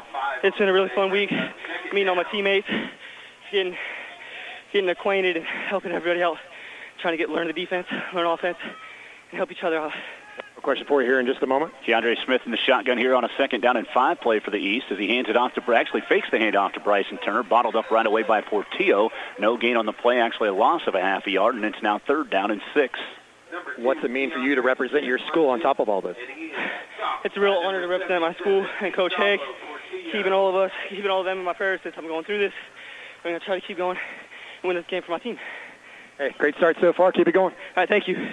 Justin Montgomery of West Elk setting up this drive for the East. He had 3 interceptions in the regular season for Chris Haig's squad. He has 1 in the 8-man All-Star game today. We've reached the end of the first quarter. It's the East 6, the West 0. The East will have 3rd down and 6 coming up when we start the fourth quarter. We're back in 1 minute, or the second quarter, We're back in 1 minute on the 8-man All-Star game radio network. Your tire headquarters is Thompson's OK Tire in Beloit. For light truck to car to tractor, if it's a tire you need or if it's tire related, like balancing or repair, stop by Thompson Tire. Plus, they can align your car's front end and save the life of your existing tires. For new tires and wheels, see the staff at Thompson's OK Tire in Beloit, a proud supporter of the Beloit Trojans and the St. John's Tipton Blue Jays. Wishing them good luck this season. AGCO in Beloit and Cocker City is growing. Come join our winning team and build top-of-the-line products including Fendt and Massey Ferguson planters and sunflower tillage and drills. Multiple full-time positions available for first shift, including fabrication, weld, assembly, and material handling. No weekends required. AGCO offers a $2,500 sign-on bonus for welders and a $1,000 sign-on bonus for all other employees. We provide excellent wages, paid time off, 401k with company match, and more. New hires qualify for pay advances during the first 30, 60, 90 days. Looking for a new start with a great company? Apply at careers.agcocorp.com. Welcome back here on the 8-Man All-Star Game Radio Network, Kitty Country 94 here in North Central Kansas, and 8manallstars.com live video stream. Hey, did you know that North Central Kansas Technical College was ranked in the top 10 in the nation among 2-year colleges with the highest 3-year graduation rates by the Chronicle of Higher Education? NCK Tech ranks as the highest technical and community college within Kansas. NCK Tech provides hands-on education, enabling students to graduate in 4 to 18 months into high-wage, high-demand fields while acquiring very little debt relative to other options. NCK Tech has a stronger reputation for helping students succeed and reach their goals. To learn more, visit nckTC.edu. 3rd down and 6 to start this second quarter, for the East squad. Keandre Smith takes a direct snap, goes forward, and is stopped at the 20-yard line for a gain of a half a yard just into the second quarter. A 6-0 lead for the Division I East, but they have now 4th down and about 5.5 coming up.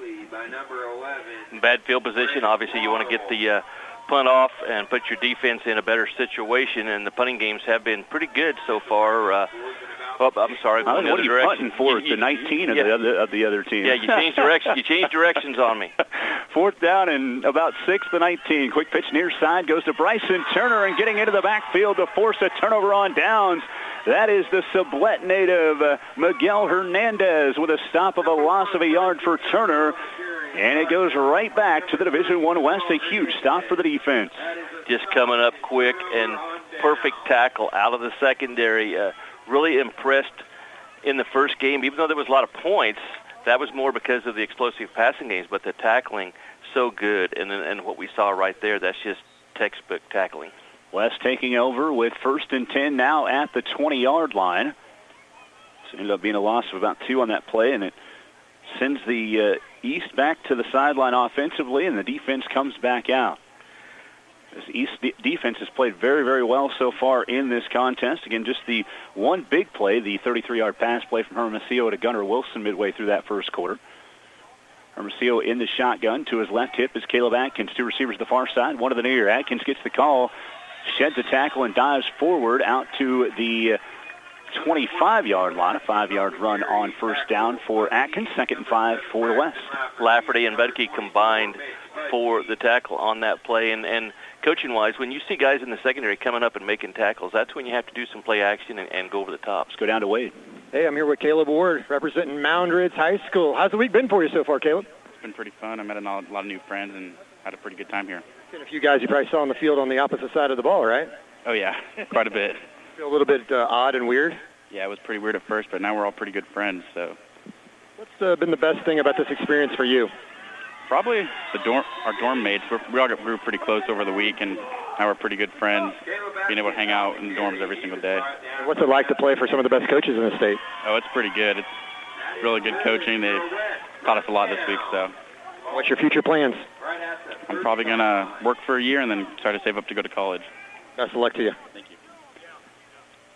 Carry there for Caleb Atkins, a couple of them out to the 30-yard line. 2 carries for 10 yards. 1st and 10 for the West squad as they have it at the 30, their own 30. Hermosillo in the shotgun with Atkins to the right.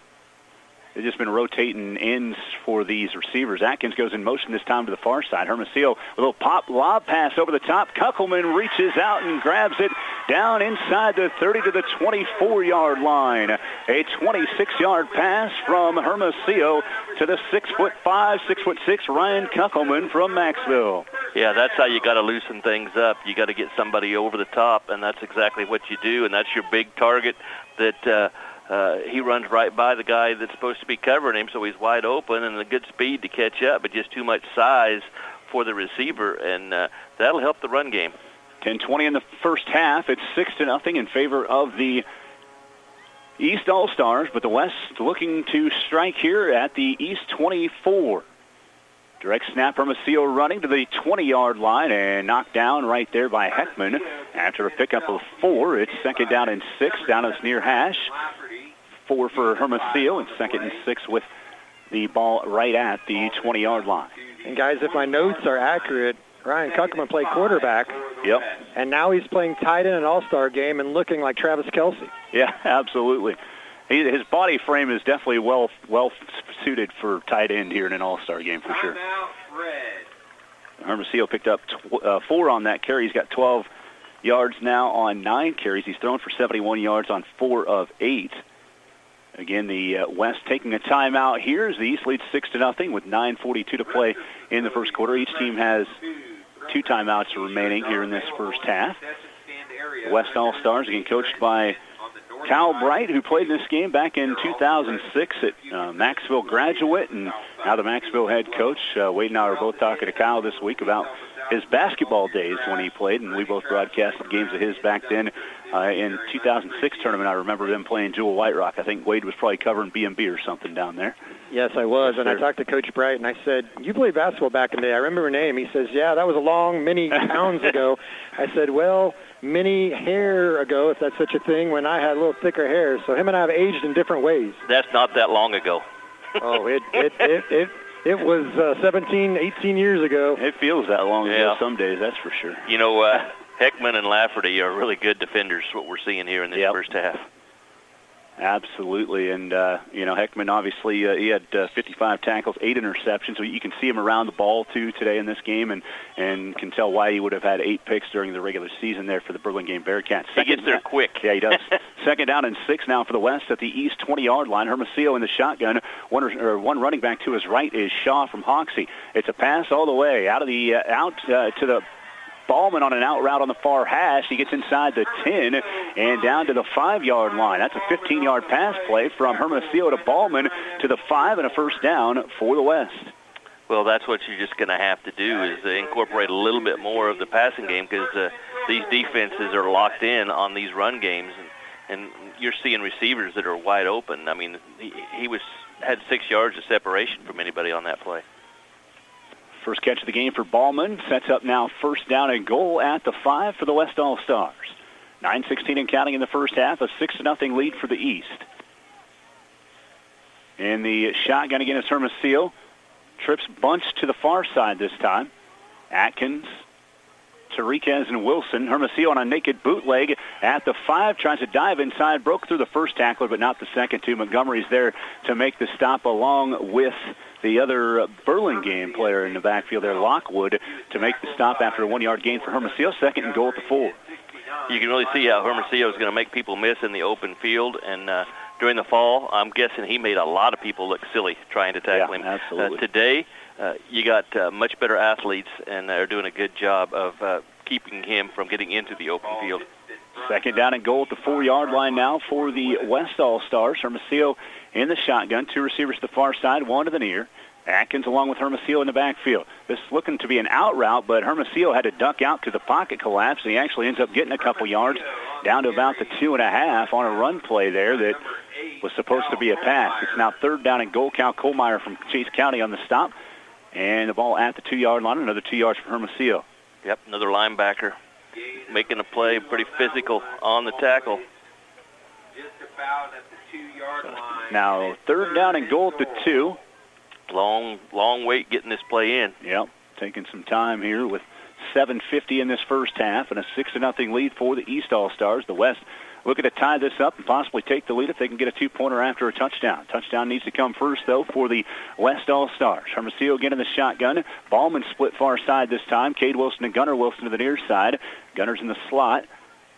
And Atkins to the left hip of Hermosillo on 3rd and goal at the 2. It's a run play. Hermosillo gets around one block and then second one and puts the ball in front of the near side pylon for the touchdown. A 2-yard score from Eric Hermosillo. The Wichita County quarterback ties this game at 6 for the Division I West with 7:25 to play in this first half. Just a well-executed play, and looked like the defensive end got up the field and was going to be able to make the tackle, but Hermosillo used his quickness to get around the one person that had a chance to maybe make a tackle, but the blocker stayed on him and resulted in the 2-yard touchdown. 2-yard touchdown run for Hermosillo, as Todd just said. Now a 2-point attempt coming up.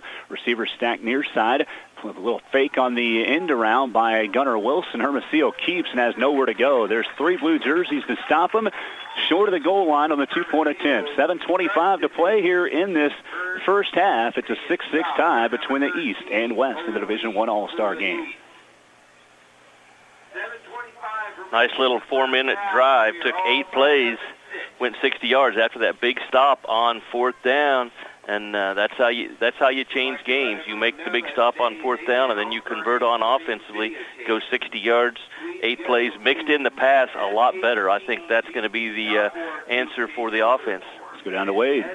Here with Ryan Kuckelman, who you play quarterback during your high school days, and all of a sudden you turn into a tight end. I said, you look like Travis Kelce on that catch. Are you enjoying the opportunity to play tight end at the 8-man All-Star game? Yeah, I love it, and if I'm being honest, quarterback wasn't my favorite anyway, so I kind of like the change. It's a good opportunity for me. Yeah, it helps. You're 6'4", 6'5". What's been so great about this week working with these guys?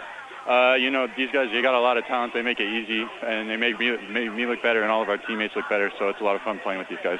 Is it easier transition since you are the commander of an offense at quarterback to transition to a tight end than if you were a tight end to go to quarterback? Definitely. I mean, coming from a quarterback, I kind of had to know what everybody does, so I kind of already had an idea about what the tight end position should embody, so it was a pretty easy transition.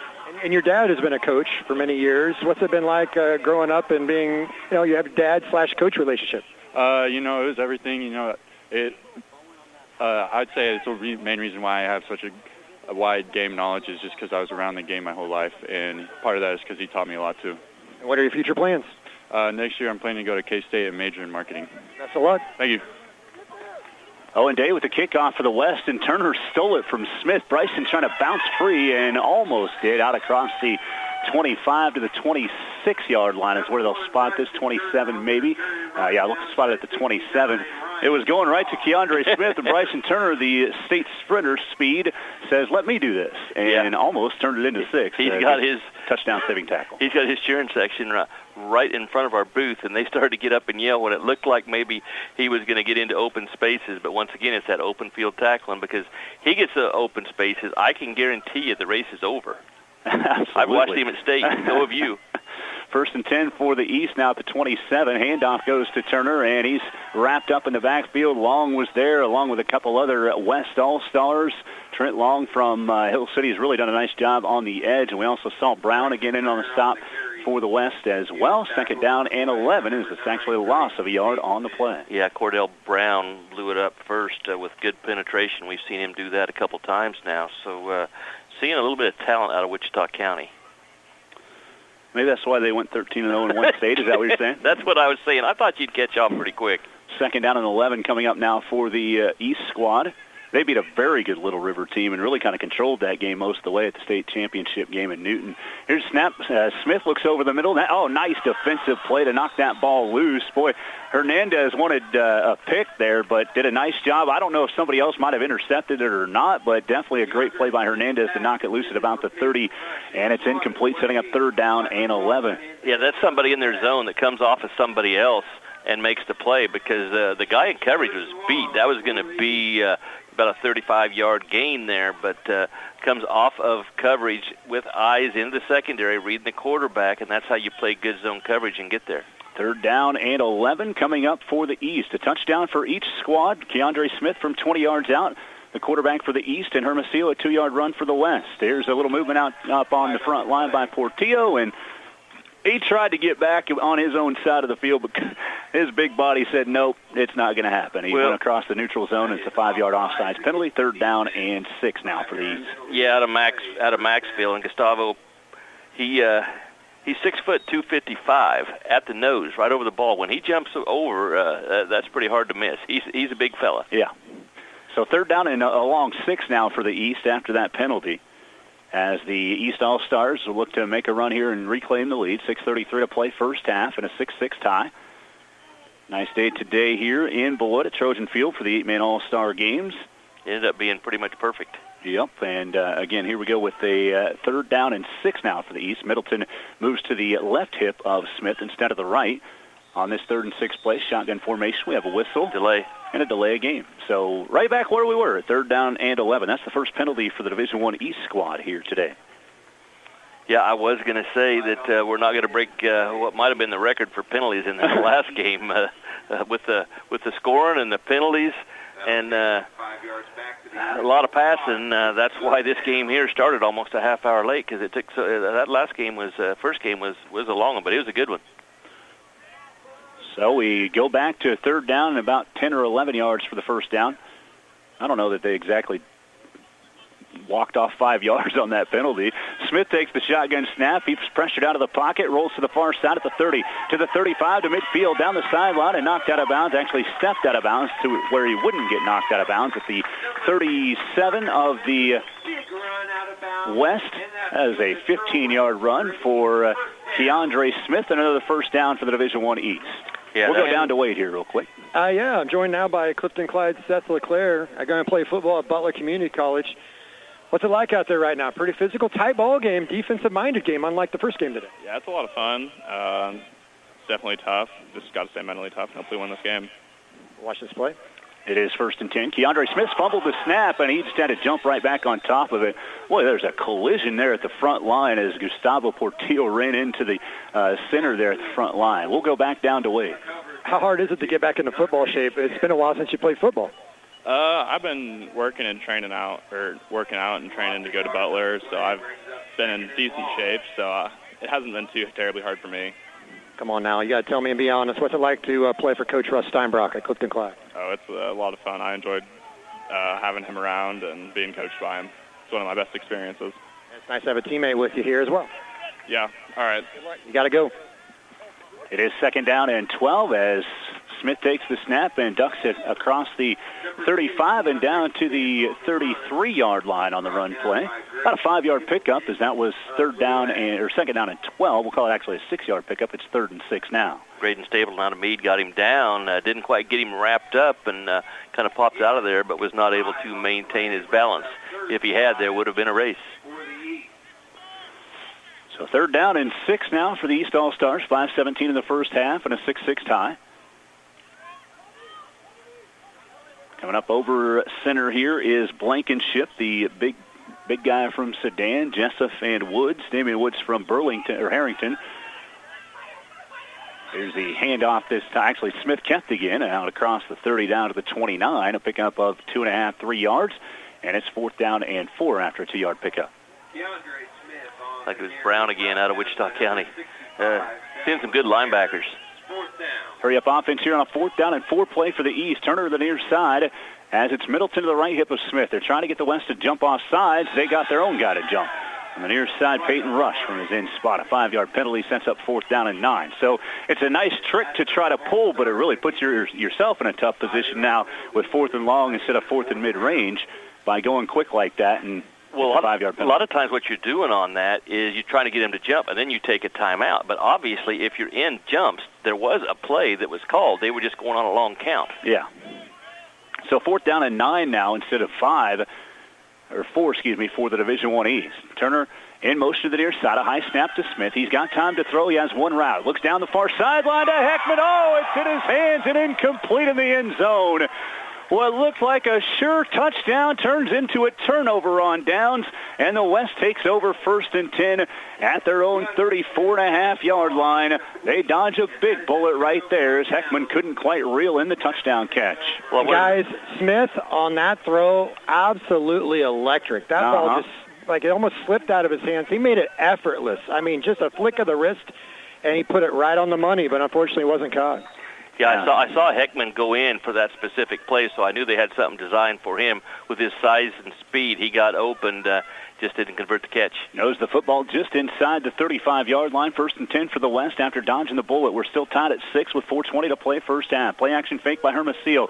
Lobs a pass far side on a screen to Ballman. Down the far sideline, he's knocked out of bounds over there. Making the stop was Mitch Budke. Another great tackle there and possibly saved a first down, but a 5-yard pickup on the play to midfield. It's 2nd down and 5 for the West.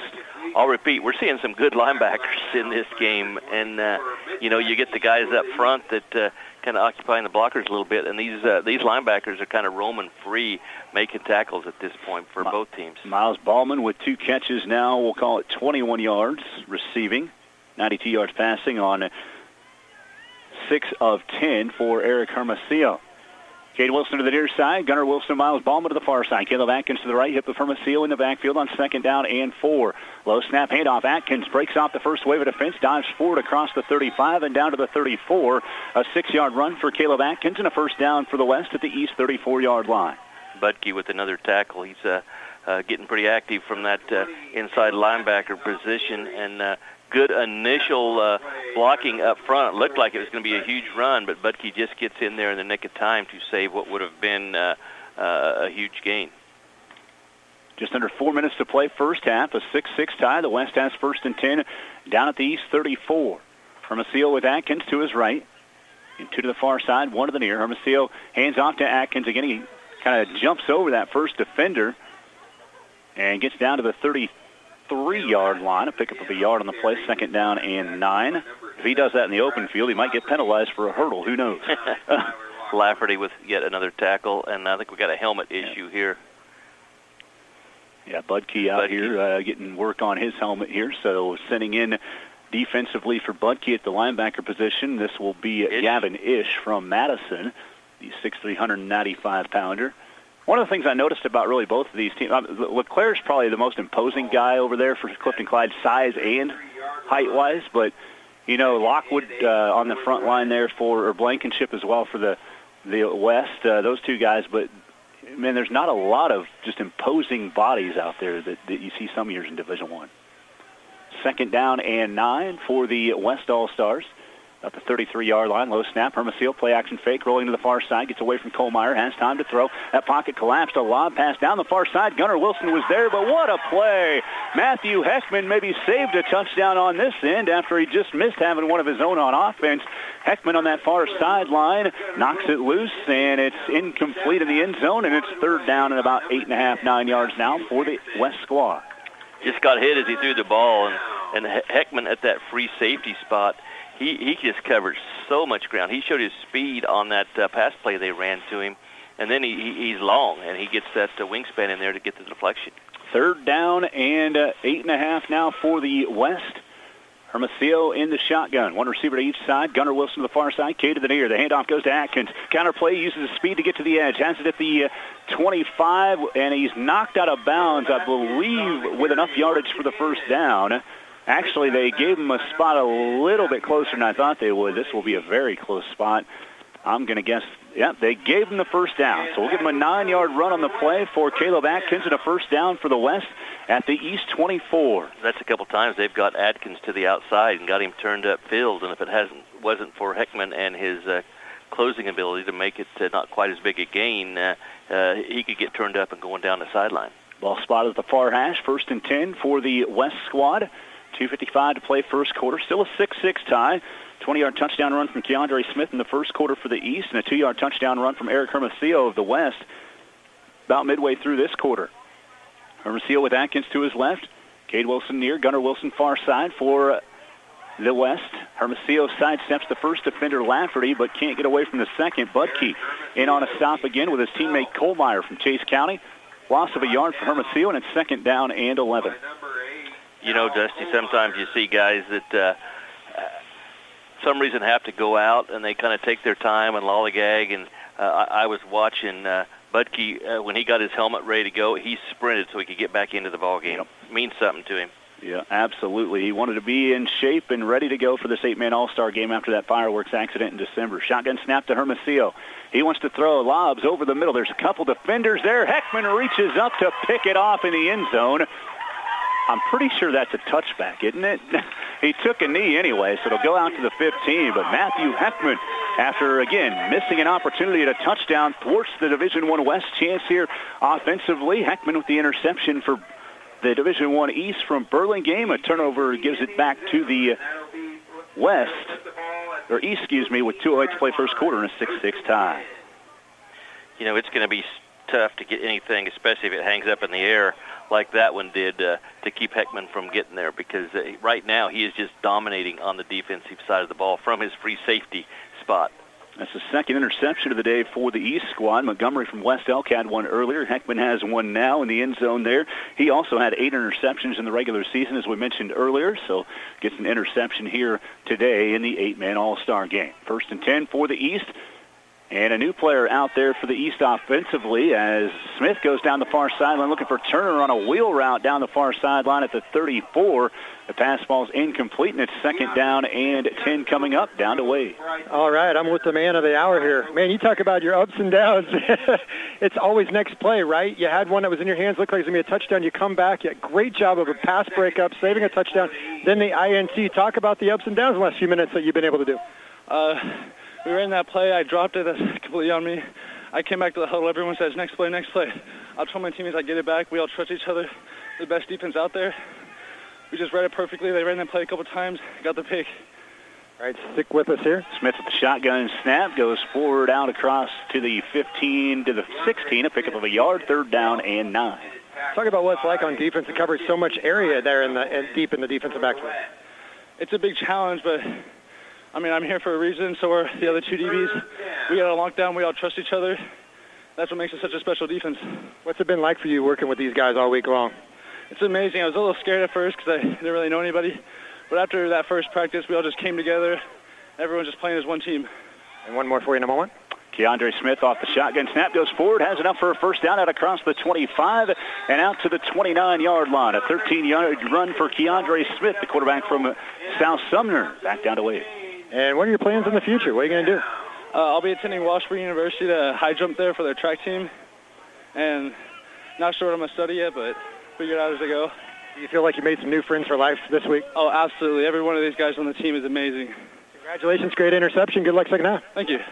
Keandre Smith with the out route to Colby Middleton off the snap. Gets near midfield to the 39. That's a 1st down on an 11-yard pass play from Smith to Middleton. Middleton making his first catch of the game, and that's actually the first completion of the game as well for Keandre Smith. Clock's going to come into play here with 1:12 to go in the half. So, you got your timeouts. You can get out of bounds, but you're going to have to go quick.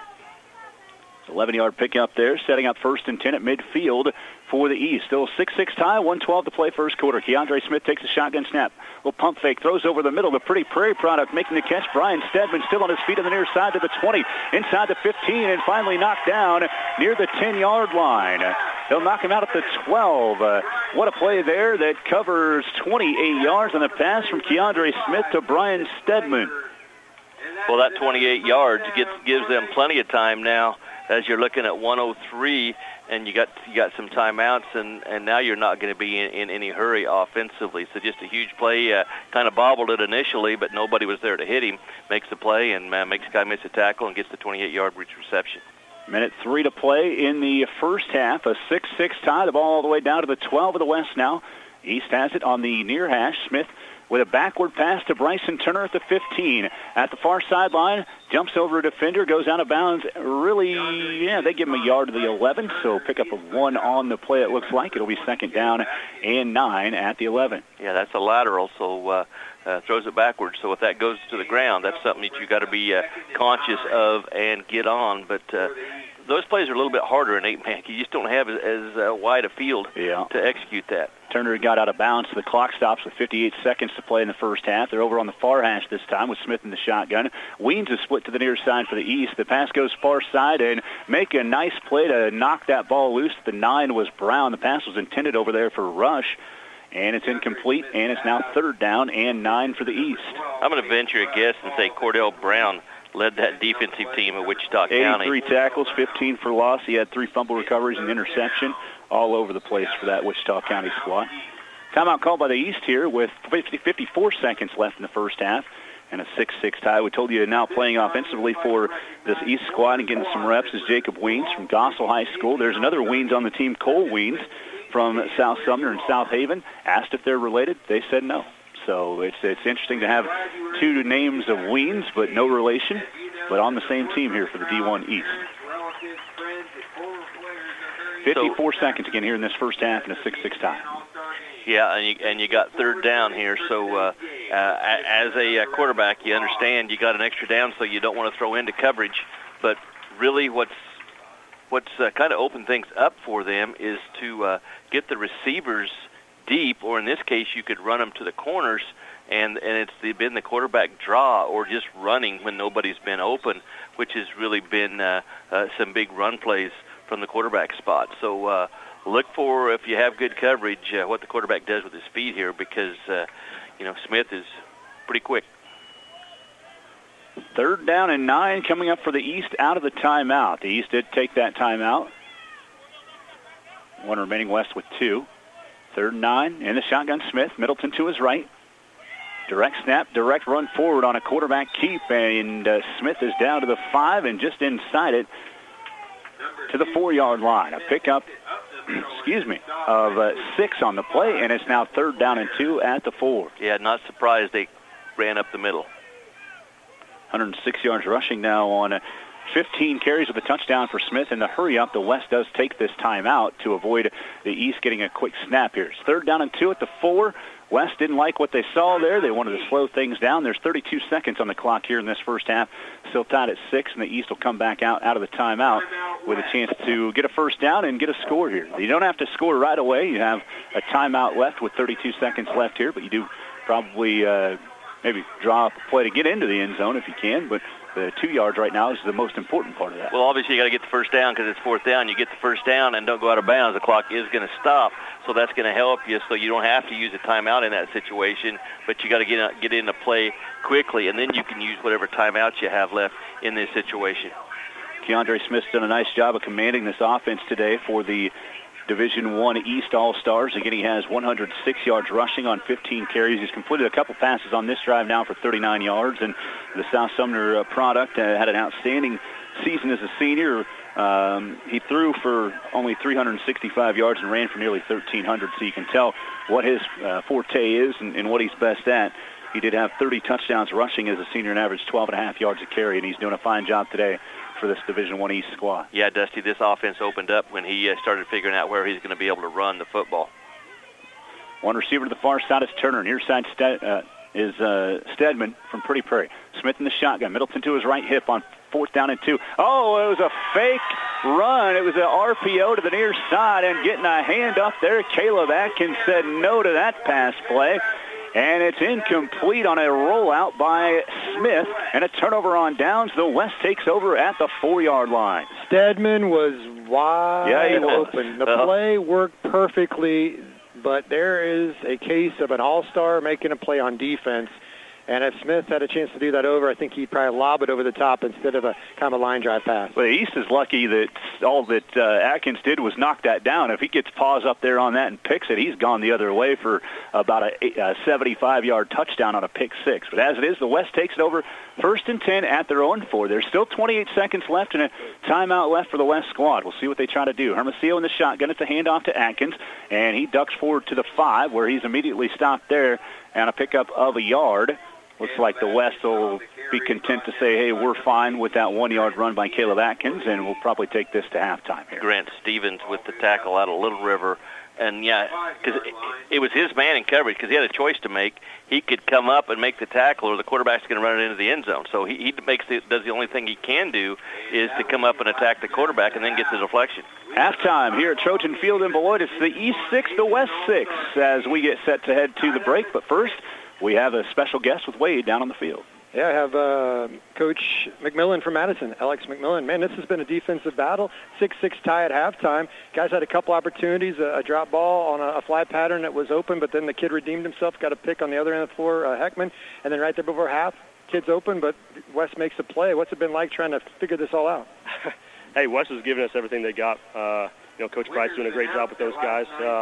This is fun. This is what it's all about. We have the best players in the state of Kansas, and they're out here making plays, and that's all we can ask for. How hard is it to implement things on such a short week? It's hard for me, but hey, thank goodness these kids are really, really smart football players, and the amount we can cram into a week and then for them to remember those things is pretty outstanding. What kind of adjustments are you looking to make here at halftime? Get ready to score some in the second half. Yeah, their linebackers are flying all over the field and kind of giving our O-line fits. So we're going to learn how to adjust, change some reads a little bit, and then obviously, like I said, we made some plays, or we've got close to making plays, and we're a couple drop balls or plays like that to being a little bit different ball game. What is this experience like for you as a coach? This one's a little special. This is probably my last one. I'm going to the 11-man side next year, so this is just an opportunity for me to be able to coach Bryson and Gavin one last time, and it's really special, and I'm so thankful for this opportunity. Thanks for your contributions to 8-man football. It's been great to see you here in Beloit, and best of luck in your future. Thank you so much. Thanks for your time. Absolutely. That's Coach McMillan. 6-6 tie at halftime, Dusty. Absolutely. A great first half for both teams, and we're network, and we'll hear from Lucille Heller coming up at the other side of the break, and we'll recap this first half coming up later as well. It is 6-6, East and West All-Stars, an 8-man Division I game.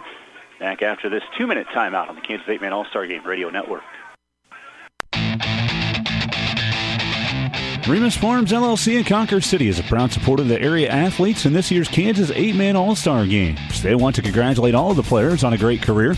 Remus Farms Chemical and Fertilizer, your wholesale fertilizer dealer in Kansas, wishing the best to all the young men playing in today's games, and they give a special shout-out to all the athletes from North Central Kansas.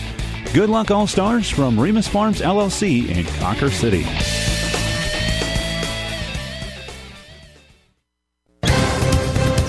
For the latest news, standings, and schedules for your favorite high school teams, visit NCKSports.com, your home on the web for high school sports involving the North Central Activities Association, Northern Plains League, plus Smith Center and Concordia.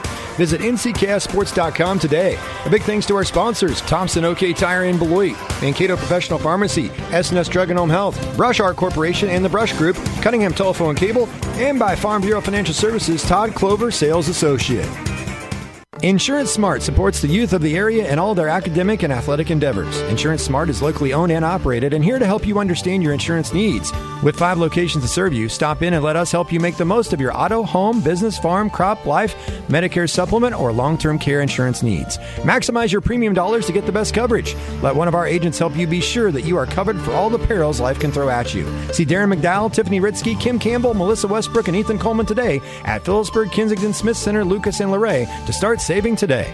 An excellent, fulfilling career awaits you at Central Valley Ag Cooperative. Join energetic, committed people like Jose Flores, CVA location manager in Clay Center, Kansas. He originally hired on as harvest help, stayed on, learned, and advanced to management. It's family, the producers, your coworkers, and when you're surrounded by family, the hours you put in are worth it. Central Valley Ag, with over 60 locations in Nebraska, Iowa, and Kansas. Check out all the opportunities at cvacoop.com.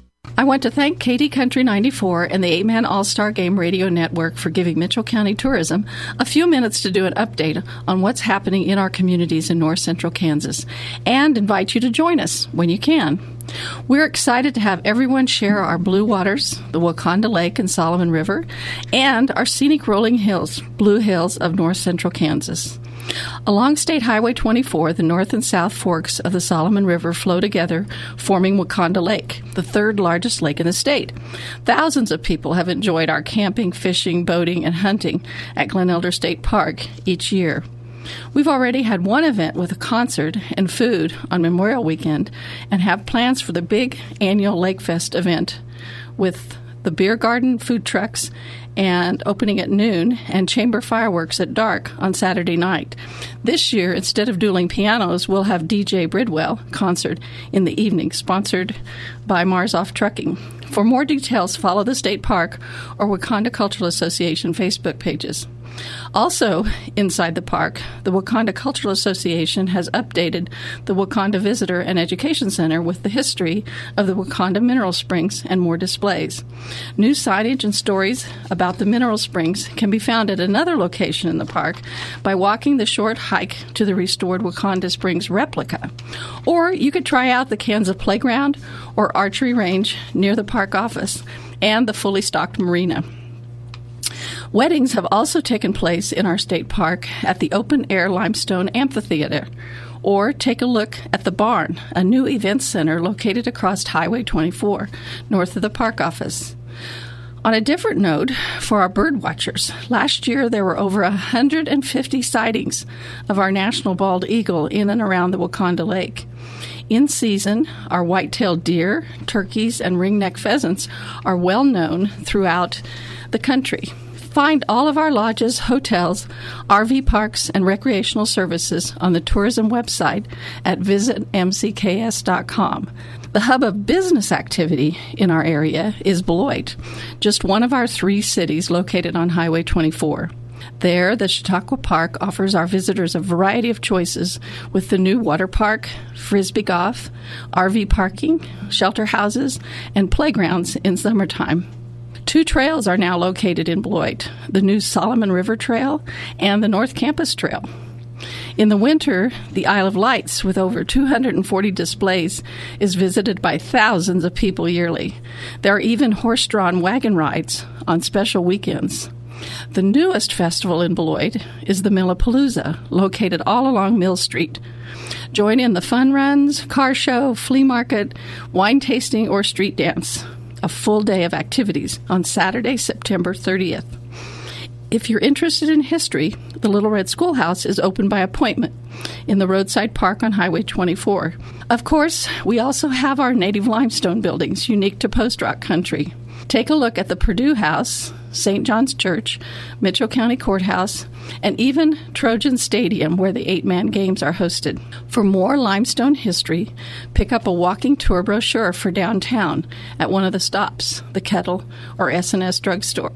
For a scenic view of our rolling pasture land, be sure to drive south of Cawker City, across the causeway facing the Blue Hills of Mitchell County, traveling to Tipton or Hunter. Each small town has a cafe with delicious homemade items as your destination. Our newest biking trail is located at Tipton Woods, named for its location, rolling over and around shaded creek banks.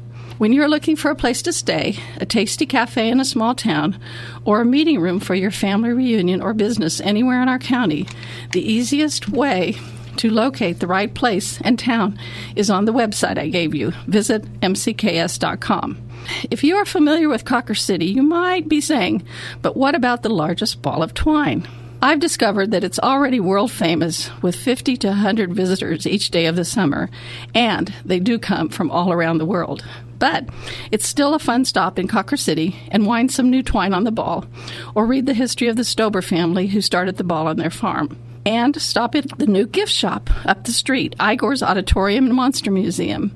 For another photo op on Highway 24, stop by the shady Glen Elder City Park and pose with the Statue of Liberty or the Peace Pole that are located there. But I also know that some of you are golfers.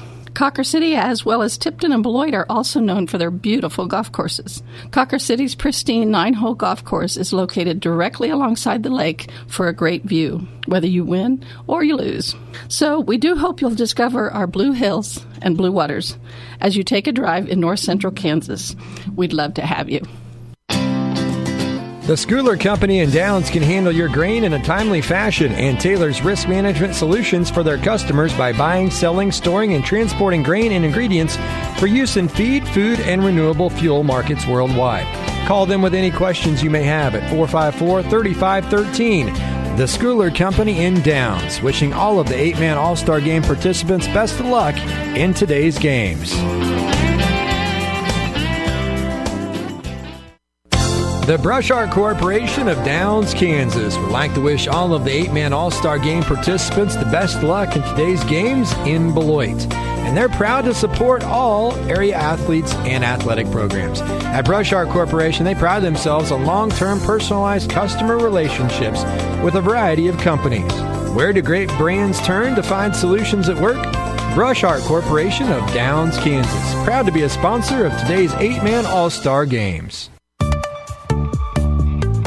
What's all the excitement about? Switch to TV Now and get 2 free Amazon Fire Sticks. Watch your favorite shows anywhere you're connected to Cunningham Telephone and Cable. On TV, on your mobile device, or tablet. Get whole home worry-free Wi-Fi, 100 DVR hours, Restart TV, Replay TV, and 2 streams of expanded TV Now. Want to know more? Call your local Cunningham Telephone and Cable office in Beloit, Belleville, Concordia, and Glen Elder for details. Connect with us. Continuing to grow to meet your needs, the Guarantee State Bank and Trust Company. With 100 years under our belt, the Guarantee offers the convenient banking tools you need today. Digital banking services with the Guarantee on the go, along with the traditional banking services from the Guarantee staff you know and trust. Visit GuaranteeState.com or see us in person at any of our 9 locations in North Central Kansas. Member FDIC, the Guarantee, your community bank. Welcome back on our halftime show here from Trojan Field on Katy Country 94, 8manallstars.com. We get a big thanks to all of our listeners on the 8-Man All-Star Game Radio Network, KR92 in Belleville, Katy Country 94, KDNS Downs, Beloit, 98.9, 1540 KMCP in McPherson, and 1510 KLQR in Larned. Broadcasting out to a larger group down south this year. We're excited to have you all with us here in 2023 at the 8-Man All-Star Games halftime of the Division I contest. It's been a defensive struggle and battle, a 6-6 tie between the East and West. Scoring summary, very, very short. Keandre Smith had a 20-yard touchdown run in the first quarter to put the East up 6-0 at the 3:02 mark of the first. And Eric Hermosillo of Wichita County had a 2-yard touchdown run. The run failed there in the second quarter at 7:25, and that's where we're at 6-6 here at halftime. There have been scoring opportunities for each team inside the red zone. A couple plays have been made right at the end there. You saw the play by Caleb Atkins. Stedman was wide open on a rollout there by Smith, but Atkins made the stop, knocked it down, and the West took over, ran one play, took it to halftime. Matthew Heckman before that had the interception in the end zone for Burlingame that thwarted a West opportunity to score. So really doing a fine job, both of these defenses, of not only playing well throughout the game, but stepping up in very big moments in the game as well, and thwarting opportunities to score, not letting the other team break the point of that end zone, and doing a fine job on that end of the field. And it's been impressive. There have been some impressive plays offensively. There have been some good notes to look at on that side of the ball for both of these teams, but just those opportunities that may fall short, like the pass that was in the hands of Heckman in the end zone there for the East in the second quarter that fell out of his hands, and they weren't able to get the score, and then all the way down to the end there where they made the play the defense did for the West, Caleb Atkins. So again, an outstanding first half, but it's a very low-scoring first half of 6-6. As far as the numbers are concerned here in that first half, for the West, they had 139 yards of total offense. Eric Hermosillo did most of his damage through the air, 7 of 11 for 92 yards passing. Gunnar Wilson had 2 catches for 39 yards. Trigo grad. Also for the West All-Stars, Ryan Kuckelman, 1 catch for 26. Miles Ballman had 2 catches for 21 yards, the Hoxie product. Hill City's Caleb Atkins, 1 catch for 5 yards in that first half. He also had 8 carries for 30 yards, did Atkins, to lead the team in rushing, just 47 offensive yards rushing the ball here for the West in half number 1. Again, 8 for 30 for Atkins. Hermosillo had 13 carries for 16 yards and a touchdown, so his skill and his speed, everything like that, was pretty well bottled up in that first half to just 16 yards rushing. Just 2 penalties for 10 yards for each team in that first half. So there's procedure penalties, and I believe there's a false start and a delay of game on the East, and then just a couple procedure penalties and a procedure and offsides on the West. So just 4 total penalties for 20 total yards in the first half, 5 for 10 for East. The East had 148 yards in the first half. Most of the damage from Keandre Smith on the ground with 15 carries for 106 yards and that 20-yard touchdown. 10 yards on 3 carries for Colby Middleton. One of the things that you look at, Bryson Turner is the world-class speed, right? The state champion 3 times in the 100-meter dash, 2 times in the 200-meter dash, a triple jump state champion, and ran for a lot of yards in Coach McMillan's offense. But I'm going to tell you right now, you can't get on the edges, can't use that speed. The West has done a very good job of keeping him in check. They've tried end arounds. They've tried anything that they can to get Bryson Turner going offensively, and he has 4 carries for -7 yards. Keandre Smith, at the last drive, got his only passing yards. 2 out of 7 passing for 39 yards 1 catch for 28 for Brian Stedman from Pretty Prairie, 1 for 11 for Colby Middleton from Burlingame there in that first half. So again, we're at halftime on a 6-6 tie between the East and West, and we're going to go down to Wade with one of the coaches for the West. I'm out of breath and out of shape when I ran all the way over here. Coach Bright and I, we were talking the other day how time passes by pretty quickly. Coach, defensive battle, 6-6 tie. Big stop for your defense there before halftime. Yeah, Atkins made a heck of a play out there on that edge for us because they actually kind of caught us in a blitz there, and we were out of position, but he made a heck of a play for us and kind of saved our half there. But, yeah, they're doing a good job on defense, so are we, and we'll see which side gives in first. The first game, there was a lot of points in the first quarter. This game's 6-6 at halftime. Do you kind of like a little throwback defensive battle royale? Oh, absolutely. I coached defense for 6 or 7 years. I'm not sure which, but I love a defensive battle. Absolutely. What has changed from 2006 to 2023 when you played in this game? Not you personally, but in regards to how the game is put together and what the athletes are like. Well, athletically, we have a lot more guys that are very versatile, and then just the style of game is totally different. I mean, now everybody's going spread out all the time, but we were double tight eye stuff, so it's changed a whole bunch. What's been the best thing for you personally as a coach? We talked to the players so much about the experience this week, but about the coaching perspective. I got to play in it, and that was great for me, but as a coach, I've really enjoyed the process of helping them enjoy this week too, because that means a lot to me. All right, back to the game. What adjustments you make here going in the second half? Well, we just got to get our offense going a little bit, and I have no doubt that we will. And after we put up, 1 or 2 more touchdowns, and we keep getting some stops, I think we'll be in good shape. We'll talk you after the game. Good luck. Thank you. Coach Bright. Thanks, Wade. Again, a 6-6 tie at halftime between the East and West here. A little bit of time to go through some of these players. Dakota Blankenship from Sedan is going to attend college and major in welding. Damian Woods of Harrington, I can't even read my own typing. You should be able to read, right? Harrington. Your collarbone is hurt, not your eyes, right? Undecided, yeah. Peyton Rush of Oxford is going to attend college and physical education. Toby Jessup from Little River to KU for exercise science. Brian Stedman of Pretty Prairie, undecided. Keandre Smith of Caldwell attending college, wants to become a coach. Colby Middleton of Burlingame, Washburn University. Bryson Turner is headed to Emporia State, the Madison product for, you guessed it, track and field and physical education. Gavin Ish from Madison is going to Butler Community College to major in agribusiness. Cole Weens of South Sumner is going to Wichita State for political science. Jacob Weens of Gossel to Hutch for agribusiness. Caleb Ward's going to enter the workforce from Mound Ridge. Also, Grant Stevens of Little River, undecided. Tyler Luckwood of Burlingame attending college. Cal Colmeyer of Chase County to Pitt State for mechanical engineering. Dustin Montgomery of West Elk to Pratt for lineman program. Mitch Budke of Chase County headed to Emporia State to play football. Matthew Heckman wants to attend college as well.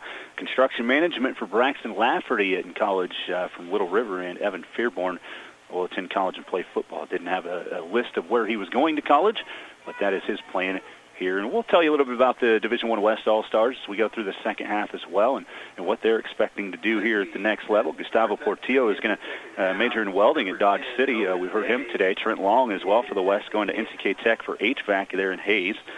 Miles Ballman of Hoxie's undecided.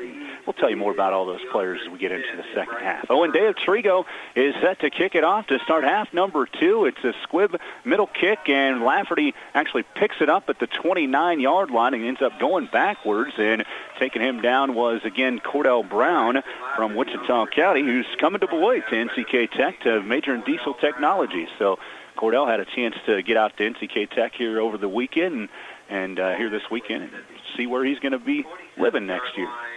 They squibbed that in short on purpose. You're in a 6-6 defensive battle. You don't want somebody to return a kick.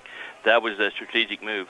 Absolutely. You don't want Turner to get out in the open field like he almost did earlier in this game. Bryson Turner splits to the far side. Keandre Smith in the shotgun takes the snap. He goes straight forward on 1st and 10 at the 27-yard line and picks up about 5 on the first down run, and it is 2nd down and 5 now for the Division I East All-Stars.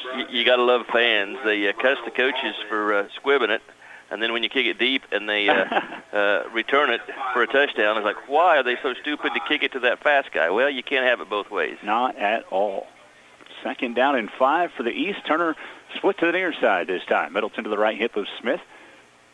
Ball at the 33 on 2nd and 5. Keandre Smith takes the direct snap, goes straight forward yet again. Whipped to the turf by Brown again, and a pickup of 6 on the play to the 39. 1st and 10 for the East.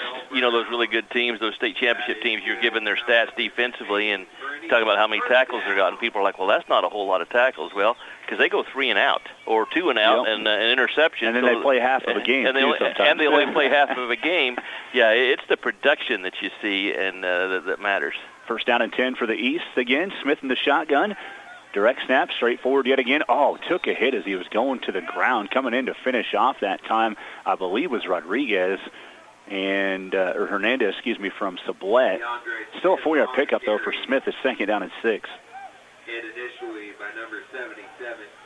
121 yards rushing now on 18 carries in this game for Keandre Smith from Caldwell High School in South Sumner. He took a pretty good hit going down to the ground. He comes out of the game. And Weems is in now. It looks like, based on this formation, they'll probably move.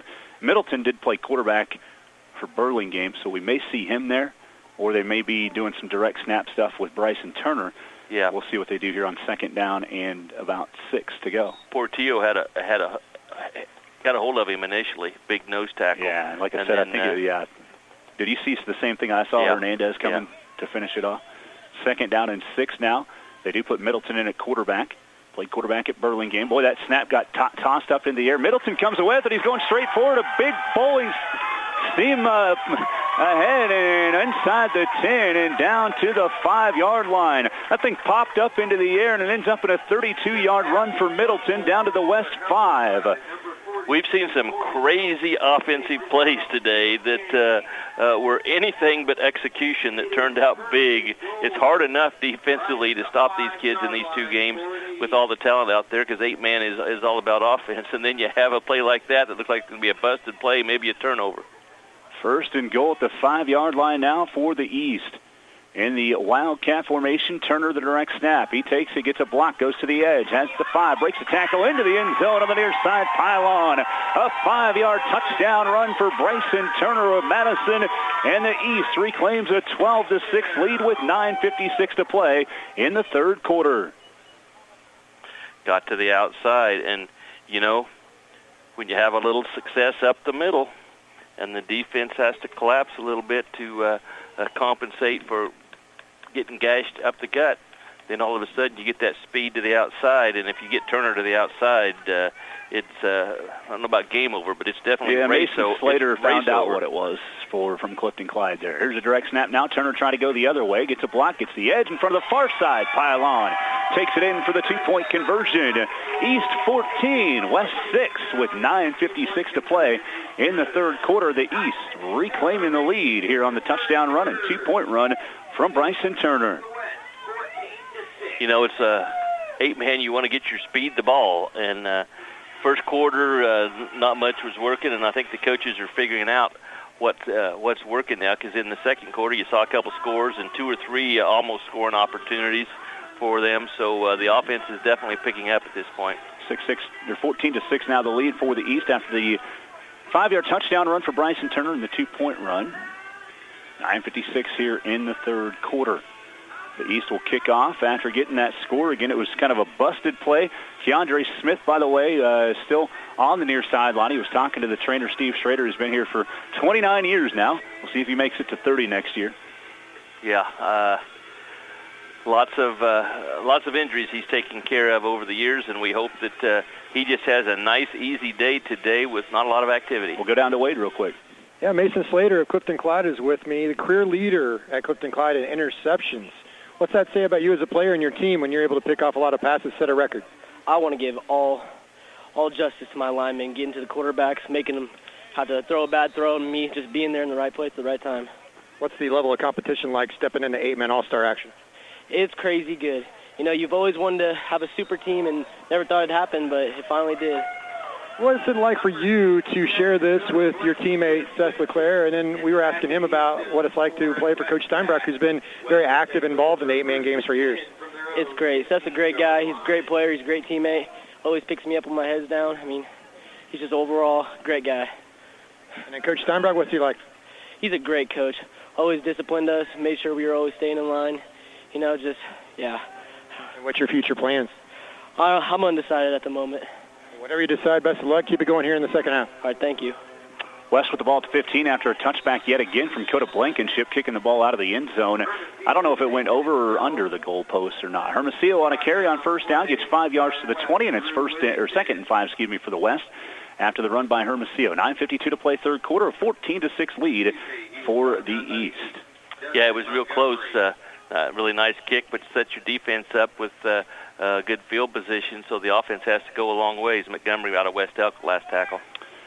21 yards rushing now on 14 carries for Hermosillo. He's in the shotgun with Gunnar Wilson to the near side, Atkins to the far side. Gunnar goes in motion in front of Hermosillo on the snap. He nearly was hit by the snap. Hermosillo goes forward, bounces off a tackle. He lost the ball at the end, and it's picked up by Braxton Lafferty from Little River for the East.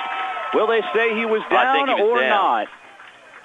There's a question mark here. What do they say? The officials are getting together to talk about it.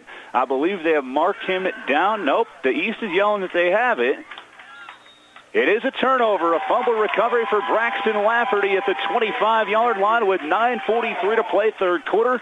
East leading 14-6, and they get a break defensively with the recovery from Lafferty.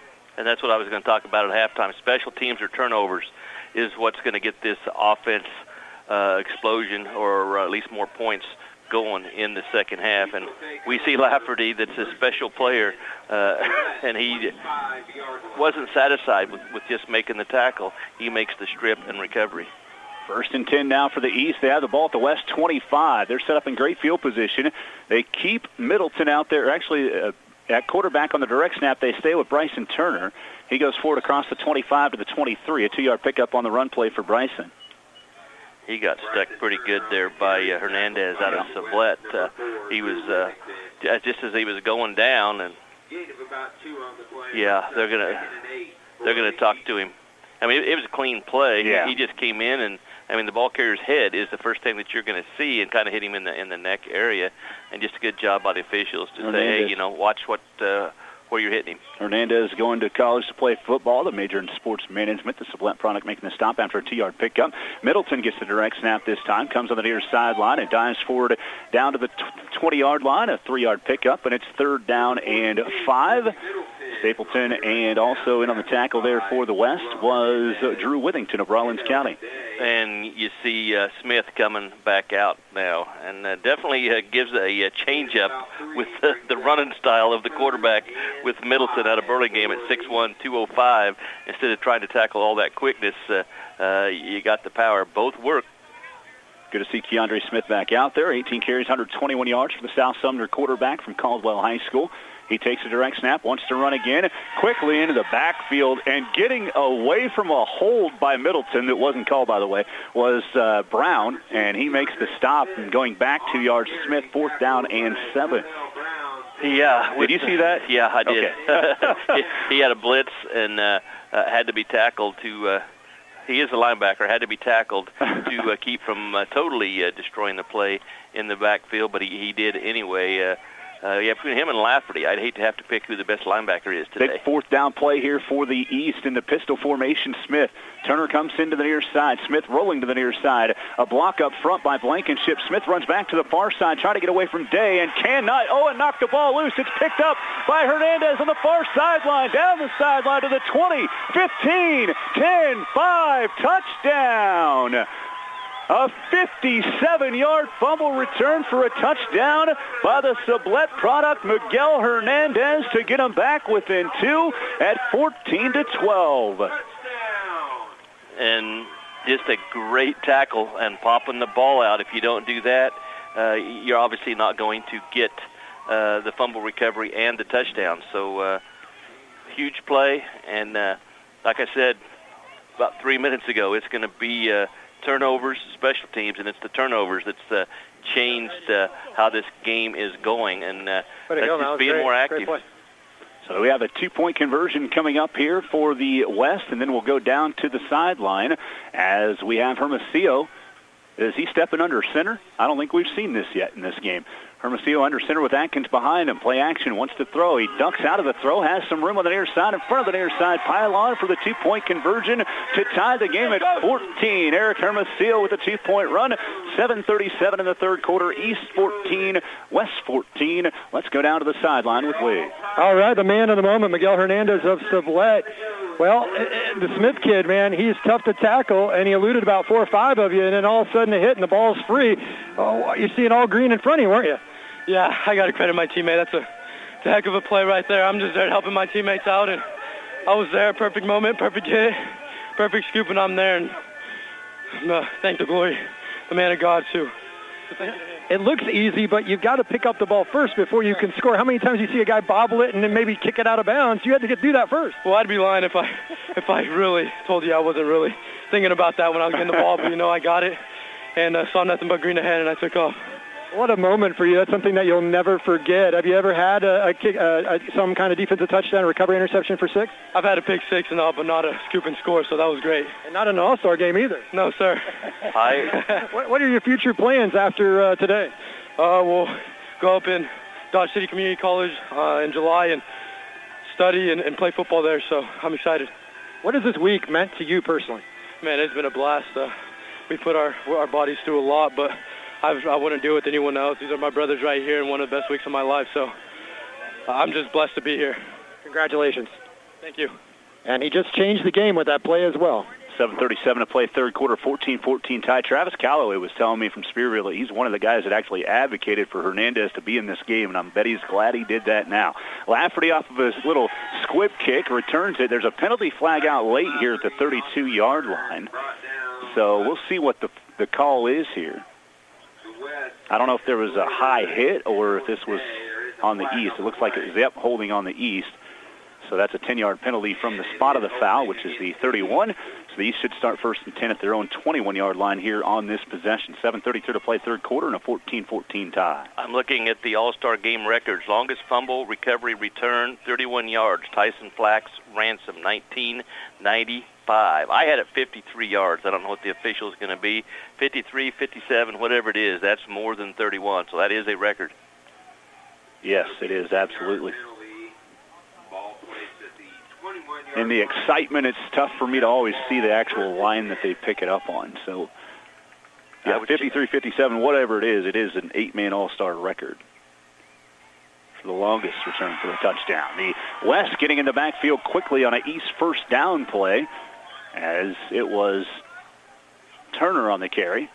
And Miles Ballman out of Hoxie. Lost of 3. Kind of a mesh play there between the back and the quarterback, and it was really slow developing, and Miles Ballman comes in and makes the play in the backfield.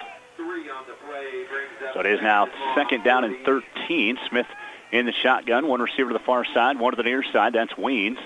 As Smith takes the snap, wants to throw, pressured out of the pocket, tucks near side. He's looking, finds an opening, and making the catch is Peyton Rush on the near sideline for a first down, still on his feet, and finally knocked down near midfield. It's a 22-yard pass on the play from Smith to Rush, and a first down at midfield for the East. Excellent coverage, but nobody could get to the quarterback, and when they do, he makes a miss and just really, really prolongs the play, and eventually somebody comes open, and you're looking at those linebackers, and they're bent over like me. I did a lot of running on that play. First catch of the game there for Peyton Rush from Oxford High School, the Wildcat. Snap goes to Smith. Play action fake. Wants to throw out of the backfield. Rush makes the catch again at the 35. Down to the 30, down the far sideline to the 20, and inside the 20 to the 19. We'll see where they actually spot him here. Looks like they'll put it right at the 20-yard line. Another 20 yards on the pass play from Smith to Rush. 2 straight for 42 yards on the connection from Smith to Rush. Guys, the D1 West had the momentum after that defensive touchdown, and it was a second down and 13, and Smith keeping the play alive with that pass completion on second long, and now they grab some momentum, and they're in business. Absolutely. First and 10 at the 20-yard line now for the Division I East All-Star. 6:42 in the third quarter, and a 14-14 tie. Shotgun snap to Keandre Smith. He ducks down across the 20 down to the 18-yard line. A 2-yard pickup on the run play there. And Hernandez was around the ball that time again, as well as Owen Day of Trigo, who forced that fumble on the last possession. Day, by the way, is headed to Fort Hays State University next year, just 30 miles down the road from his hometown of Waukegan. And 8-man football, momentum is only as important as the next big play or the next turnover. 121 yards rushing, on 20 carries for Smith. It's 2nd down and 8. He has Middleton to his right, gets a block there. Getting into the backfield again to make the stop was Cordell Brown from Wichita County, a 2-yard loss, and it's 3rd down and 10 for the East. What an impressive middle linebacker, because anytime on a Friday night in high school, that linebacker is not going to run that quarterback down, but Cordell Brown does. He's just been outstanding today for this Division I West All-Star team. Also playing in the linebacker spot right now from Hill City is Connor Dinkel, who's headed to K-State to major in animal science next year. We have a whistle and a timeout called by the Division I West. Again, 5:32 to play in the third quarter and a 14-14 tie here between the East and West at the 8-man All-Star Game Division I at Trojan Field in Beloit. And the reason that they called that timeout was Owen Day left the game. He needed a breather. He was gassed. And Coach Bright turned and said, OD, are you ready to go? And you could tell he was maybe needing a little bit more of a breather. And he said, I'm calling a timeout because he wants Day back out there, it appears, on defense on this 3rd and 10 coming up. And he's looking out there, and he's seeing Cordell Brown bent over like he was the previous play, and he's tired. So I saw the same thing you did. Multiple players come in to play in that, and that's just excellent coaching. It's like, yeah, timeouts are important, but right now you're in a 14-14 ball game. Who's going to take this game over? And this is a huge play, and if you can get a stop here, you can all get your offense back out there and see if you can get the momentum back. You know, a lot of people would say, well, it's a cooler day. Everybody shouldn't be like gassed or tired. Well, first of all, they got all the gear on. Second of all, they're going 110%, 100 miles an hour, and for many, the last game they'll ever play on a football field. And it is muggy and humid. So you factor all that in, it's certainly nicer on the sideline than it usually is, because some years we've had 95 to 100 degrees. But at the same time, you still have to stay hydrated. And I'm going to tell you something. There's a lot of popping going on this field today. Nobody's holding anything back. Absolutely not, and we were seeing that in this game, especially with 14-14 tie. A little past the midway point of the third quarter at 5:32 to go. Owen Day is back out on the field, as Wade said, for the Division I West All-Stars, with Brown in the middle as well. And a big 3rd down and 10 coming up for the East. Keandre Smith will come up in the pistol formation with Turner behind him to his right. Smith with a quick pitch to Turner. It's a halfback pass attempt. Turner left it short. Hernandez has a pick in the end zone. Scoop and score for a touchdown, and now an interception on a pass left short by Turner. With 5:25 to play third quarter, the West is back in business at the 15-yard. Oh, they said he was out of the end zone. He was in the end zone and came out. Can you come out? Well, they haven't called it either time it's happened. So according to at least this crew, you can come out. So he came out to the 1-yard line. So it's 1st and 10 at the 1 for the West, but still a big interception by Hernandez. Hey, that play was made by Seth LeClaire of Clifton Clod. He absolutely lit up Turner, who ended up doing a handstand, I kid you not. And that's what forced him to throw that ball early and get picked off. So the interception by Hernandez, the play by LeClaire, 1st and 10 for the West at the 1-yard line. Shotgun snap to Hermosillo, gives it to Atkins. He dives forward just to get a little bit of breathing room out to the 3.5, 4-yard line. A 3-yard pickup for Atkins, and it's 2nd down and 7. Now you're seeing in this third quarter, you're seeing a lot more offense, but you're seeing a lot of turnovers. And, that's why they always say it's important that you finish a possession with a kick, either a kick on a point after touchdown or a punt. Well, in this situation, you're not ending up with the football to do either a punt or a point after touchdown. You're turning the ball over to the opponent. So ball security is going to be important. Caleb Atkins with 33 yards on 9 carries now for the West. It is 2nd down and 7. Trips to the far side for Hermosillo in the shotgun. He takes a snap, wants to throw, a little pump fake. Looking for a big play, it looks like. Hermosillo fires far sideline. Atkins wide open at the 20. Needs to break one tackle, but he won't. Heckman knocks him out of bounds at the 30-yard line. That's a pickup of 26 as they'll put him at the 29. 1st and 10 for the West. A big play to get out of the back of their own end zone. Well, huge play, Dusty. No doubt about it. And one of the things that set up this opportunity was the defense. Owen Day of Waukegan Trigger Community High School is with me. Hey, talk about this game, man. Coach wanted you out there so badly, he called a timeout. Yeah, defensive battle. I couldn't ask for anything else. Way better than a blowout. I'm a defensive guy. Played a little bit quarterback, but I always loved linebacker more. And couldn't ask for anything better. So. Pass to Atkins for a gain here for your squad. What's this week been like for you? I mean, Waukegan used to have 11-man football, eventually went to 8-man football. We know Dusty and I are graduates of Trigger Community High School, our Eagles ourselves. Back then it was 11-man football, but what's the 8-man game been like for you? Well, I think a lot of people think that 8-man football isn't football, and really I think in places it's harder than 11-man. I mean, you obviously got 3 less guys on the field. You got to be flying around, and it can get really chippy, and you're seeing that here, defensive battle. And this week, I mean, it started off pretty rough. It was a grind first couple of days, putting a lot of stuff in, getting a lot of plays in, but after that it got a lot of fun, and we got really close with our guys, and I think we've really come together as a team. So, what are your future plans? I'm just going to go to Fort Hays and take a year off. My body's really beat up, and I'm pretty content with how I played in high school, and if I really miss it, I'll walk on next year. So. Most famous Trigger Community High School Golden Eagle that you know? Ooh. Dusty Dinas. Dusty Dinas. Good answer. That is the absolute wrong answer, but it is a good answer. Should have said Wade Gershner. Just pump your own self up there. Well, Wade. I was being nice and modest, and you did break your collarbone for this game, so I went ahead and he had the cheat sheet for me. There you go. 1st and 10, a little halfback pass here for the West. It's high. Heckman has another pick on the far sideline at the 20 and out to the 25. The intended target there over on the far sideline, I believe, was Kuckelman, maybe Ballman. It was Kuckelman, I believe. And then stepping in, Heckman has his second interception of the day from Burlingame for the D1 East. Right back to them. 3:10 to play, third quarter, and a 14-14 tie. Well, if you're going to complete something with Heckman in the secondary, you better have a gun for an arm, because if it hangs up there, Heckman is going to go get it.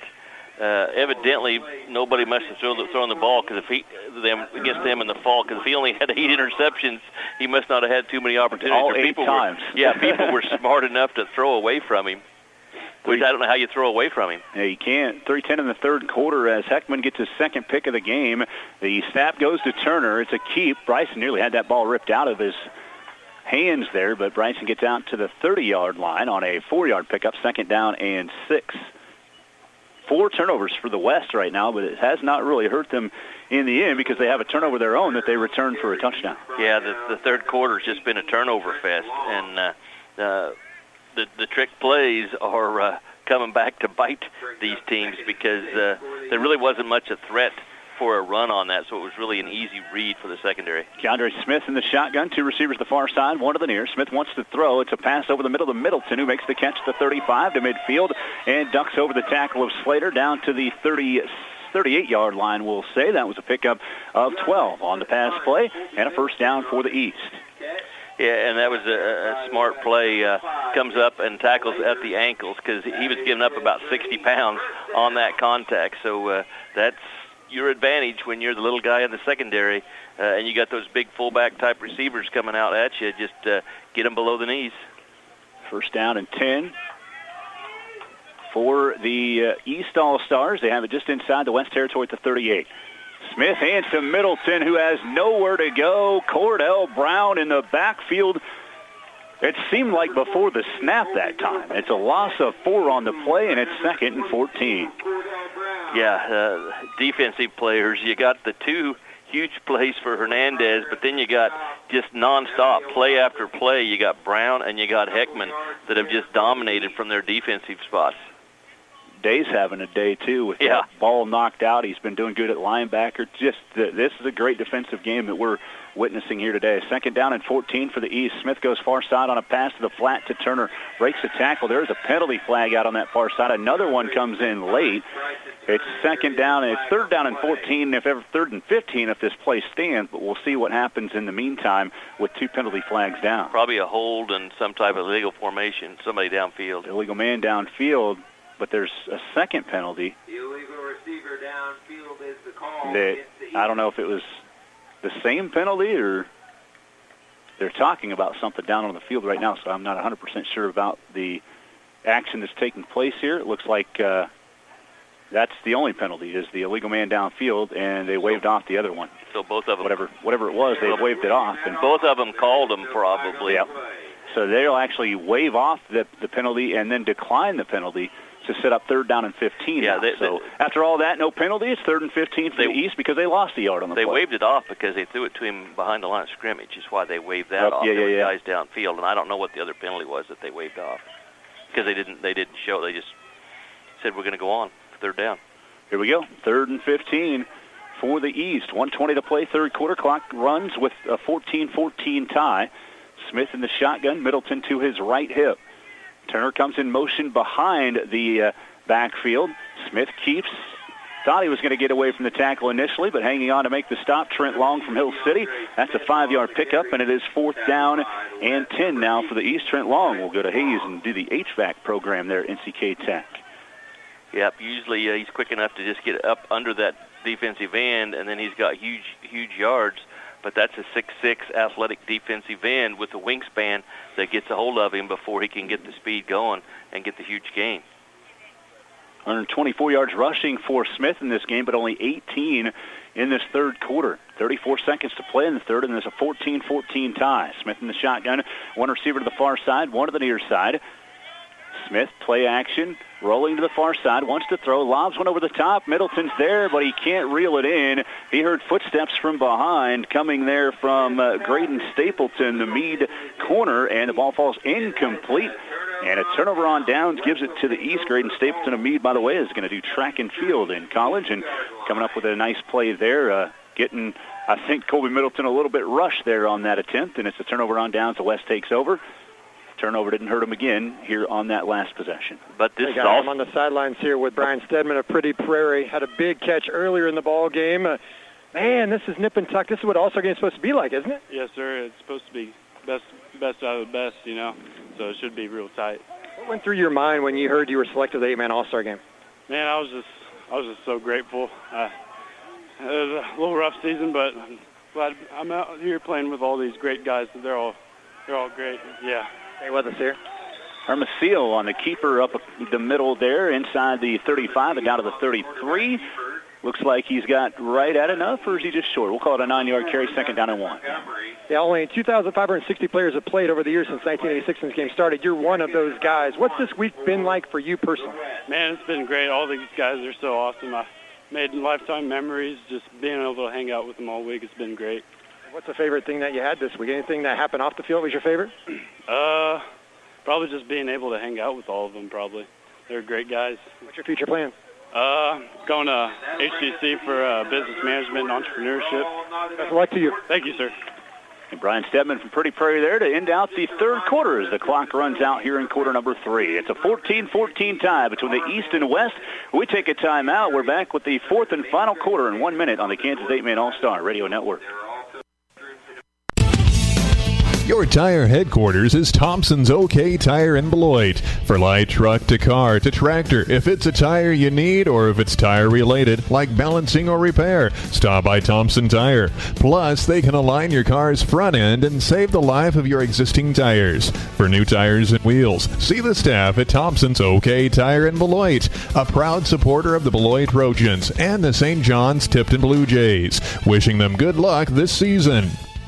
AGCO in Beloit and Cawker City is growing. Come join our winning team and build top-of-the-line products including Fendt and Massey Ferguson planters and sunflower tillage and drills.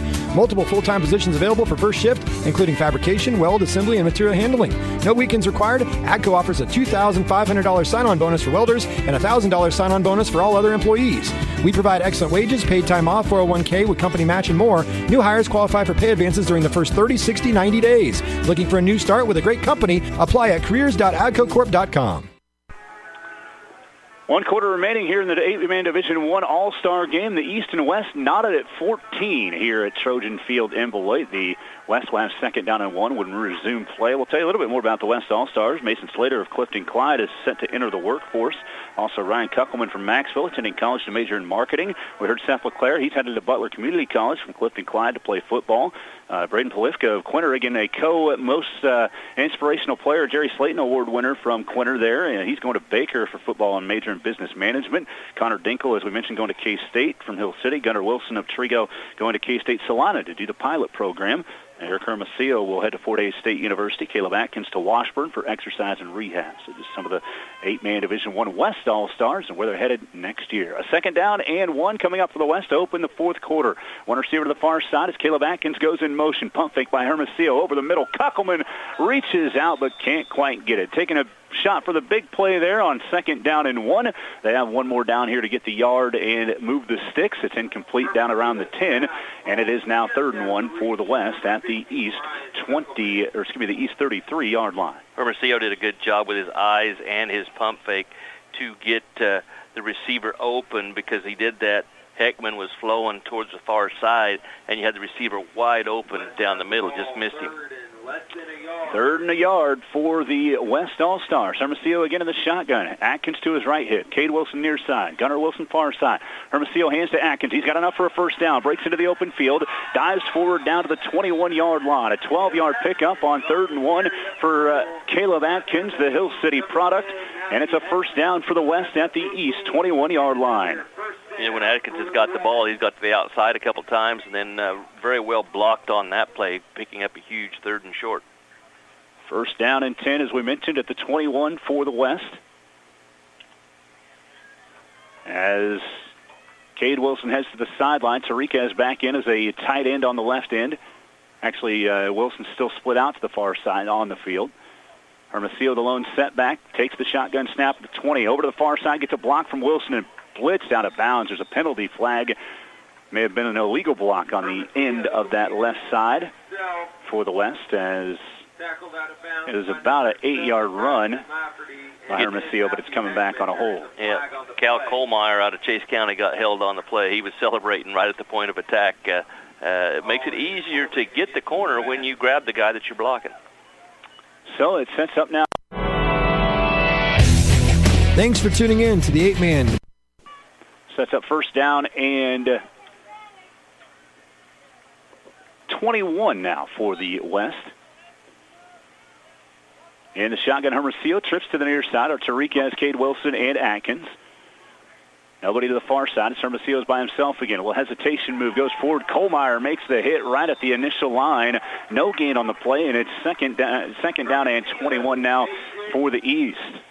Well, it was a huge gamble at midfield to go for it on 4th and long, and you don't make it. You got to trust your defense to get a stop, and evidently coaches must have told Kohlmeyer that we need to get a stop because he's been the key player in the last 2 plays. Second down and, again, 21 for the West All-Stars. 10:50 to play in the game, 14-14 time. There have only been 2 games in the 8-man All-Star game history that have gone to overtime. Your mind was going there too, huh? Yep. In a tie ball game in the 4th, you have to go there. A little pump fake, hitch and go near sideline. Atkins, he's too close to the sideline. He had to vault up at the 15-yard line to try to make the catch, and his momentum went out of bounds as he came down with the catch. It's 3rd down and 21 now after the incompletion on the near side. Great effort from Atkins, but not in bounds. Yeah, and good coverage there. Pushed him out of bounds as he's in the air, and he might have been able to come down inbounds had he not got touched. Probably still would have been out of bounds, but good coverage. So 3rd and 21 for the West. Looking for a big play with 10:36 left in the game and a 14-14 tie. Ballman will be back in the game for Kuckelman here for the West All-Stars. Don't get greedy here. Get you a 10, 12-yard play and have a good chance then on 4th down. Cade Wilson, who is up here on the near side, split out over the left side to Riquez. Quarterback draw. Hermosillo on 3rd and 21 here, sends Atkins to the far side. Wants to throw, pump fakes, looks over for Atkins, makes the catch in the backfield at the 30, and they get about half the yardage they needed here inside the 20 down to the 19-yard line. A 12-yard pickup will set up now 4th down and 9 for the West. That's what you want to do, is get a big chunk, and now you have a more manageable 4th down and actually 8 after picking up the 12 yards there, 13 yards. And Adam saw that down marker, so he was stretching it out, but that's where they started these set of plays. They still needed 10 more yards after he got there, but you can see he was thinking, he says, I got to stretch this out a little bit further, but brings that 4th and 8, and that's just a smart play. Run the defense off and throw the ball to a quick guy to get 10 and 12 yards. Good coaching. 48 yards receiving on 4 catches now for Caleb Atkins. 4th and 8, the ball at the East 19. Again, Hermosillo in the shotgun. 2 receivers on the near side. Gunnar Wilson came free over the middle. Makes the catch at the 5. He curled off, and 2 guys went with Ballman. Wilson was open over the middle toward the near hash. He went back and picks up the yardage inside the 5 to the 4. A 15-yard pass play from Hermosillo to Wilson, and 1st and goal for the West. You know, they're playing good pass defense, but they're only rushing 3, and you're giving Hermosillo all day to find open receivers, so nobody's getting to the quarterback right now. Problem is, if you rush him and you take one less guy, then that really opens up the run. So that's what that athletic quarterback, that's how you stress the defense, by having someone that can run and throw. 3 catches for 54 now for Gunnar Wilson. 1st and goal at the 4-yard line. Hermosillo in the shotgun. 2 to the near side, 1 to the far. Hermosillo hands off to Atkins, who has free roam on a dive play for a 4-yard touchdown for the West. 10-11 to play in the ball game. West 20, East 14 on the 4-yard touchdown run from Caleb Atkins, his first score of the day. Opened up really huge hole, and that's a good sign for the West to see that running game on some big plays come up for them, so that they can make this defense of the Blue East squad pay for going for it around midfield. 2-point attempt coming up here for the West as they look to add to their 6-point lead of 20-14. This is the point of the game where these conversion opportunities become very, very important. Cade Wilson to the near side, the El Saline product. Hermosillo will step under center. Atkins behind him. Mason Slater to the far side from Clifton Clyde. Play action, rolling near side on a bootleg. Hermosillo uses the left hand to reach it in front of the pylon before stepping out of bounds. A heads-up play by the Wichita County quarterback, and he gets the 2-pointer for the West as they take an 8-point lead, 22-14 with 10-11 to play in the game. Down to Wade. He just channeled his inner Patrick Mahomes. Absolutely. I was going to say that if you didn't. There is no way he was getting in with his body, but he had the presence of mind, put the ball out. I was right here near the play. The official, I was hoping, was going to get the call right, because it looked to me like he got the ball over before he stepped or went out of bounds. That was outstanding play, and that 2 points could be the difference in the game. Absolutely, it could be. That's an outstanding play from Hermosillo. Eric with his 2-point run. He had a touchdown earlier in the game. Caleb Atkins running it in from 4 yards out, and again, Hermosillo, the 2-pointer. 10-11 to play in the game, and the West leads 22-14. Let's go back down to Wade. All right, I'm here with another Little River All-Star. That is Grant Stevens. Grant, this has been a battle back and forth. How you guys feeling right now? I know obviously you gave it the touchdown, but there's a long way to go here. Yeah, it is. We've been working a lot on defense as a team, and our offense needs to step it up a little bit here, and I think we're going to score this drive right here. You have 20 sacks in your career from my research. I don't know what it feels like to sack a quarterback. Is there extra juice and adrenaline when you bring the QB down? Yeah, it does. It does feel pretty good. And, all your teammates round you up and your sideline going crazy, so that's a lot of fun, too. So, what's it been like playing for Little River these years, outstanding high school football program, and then being selected for the 8-man All-Star game? It's a lot of work, but it's also a lot of fun playing for Coach Ayers and Little River. That community is awesome as well. Not a lot of people get to play for a community and a team like that, so it's just a lot of fun. And this All-Star game is, too, a blast with some friends. And what's your plans for the future? Go to Fort Hays State. Undecided on what to study yet. Okay, you got plenty of time. Best of luck. Yep, thank you. Grant Stevens from Little River there. The kickoff return by Bryson Turner comes out to about the 26-yard line from about the 5. So about a 21-yard return there for Bryson Turner, the Madison product, bringing it out. And with 10:03 to play in the game, it's 22-14 West. But like Wade said, with Mr. Stevens down there, plenty of time here for the East to get right back into this one as Keandre Smith comes out to the huddle, the South Sumner quarterback again from Caldwell High School. Yeah, well, you don't want to try to do too much and have yet another turnover. Yeah, it's just business as usual right now. Just execute the game plan. You're only down a score. There's a whistle. I'm not sure why. There was a problem with Cordell's equipment. I think it's mouthpiece. Trying to get his mouthpiece in. There we go. He's good to go. 1st and 10 for the East. 2 receivers the far side. As it is Middleton in motion to the near side. Smith, a pop pass over the middle. The 3rd catch of the day from the end there. Coming down the sideline for the East is Rush, and he's inside the 15 and down to the 11-yard line. What a big play to start this drive. Yeah, Peyton Rush out of Oxford, right down the middle and wide open ball was quite a bit underthrown. It let the receivers catch up with him, or it would have been a touchdown. But, down 8. That's why we said no reason to panic. There's still 9:48 to go and multiple possessions for both teams yet. A 42-yard pass play all the way down to the 11 from Smith to Rush. Smith takes the snap, pops out of the pocket near side, lobs it back to Rush at the 5 and into the end zone for the touchdown. It took 2 plays for the touchdown for the East. 9:32 to play in the game, and it's 22-20. The West leading the East after the touchdown pass from Smith to Rush. And as you said, and I think Wade both said, it's the point after touchdowns, like we talk about all the time in a close 8-man football game. Those are what always decides these games. Big play there. They got it, again, about 42 on the opening play. They get an 11-yard touchdown pass to Rush. His first touchdown of the game. Snap goes to Turner on a direct snap. Halfback pass, wide open over on the far side. Making the grab in the end zone is Stevens, who Wade just talked to, for the 2-pointer. We're tied back up at 22. 9:32 to play in the game. We'll go down to Wade. Well, everybody I talked to here recently turns to gold. I just talked to Mr. Stevens, Grant Stevens. He scores a 2-pointer. I'm here with the guy that had 2 catches, 2 plays. Boom, the East right back in, and they've tied the ball game. And I'm talking to Peyton Rush of Oxford. Man, take me through that drive and those 2 play calls.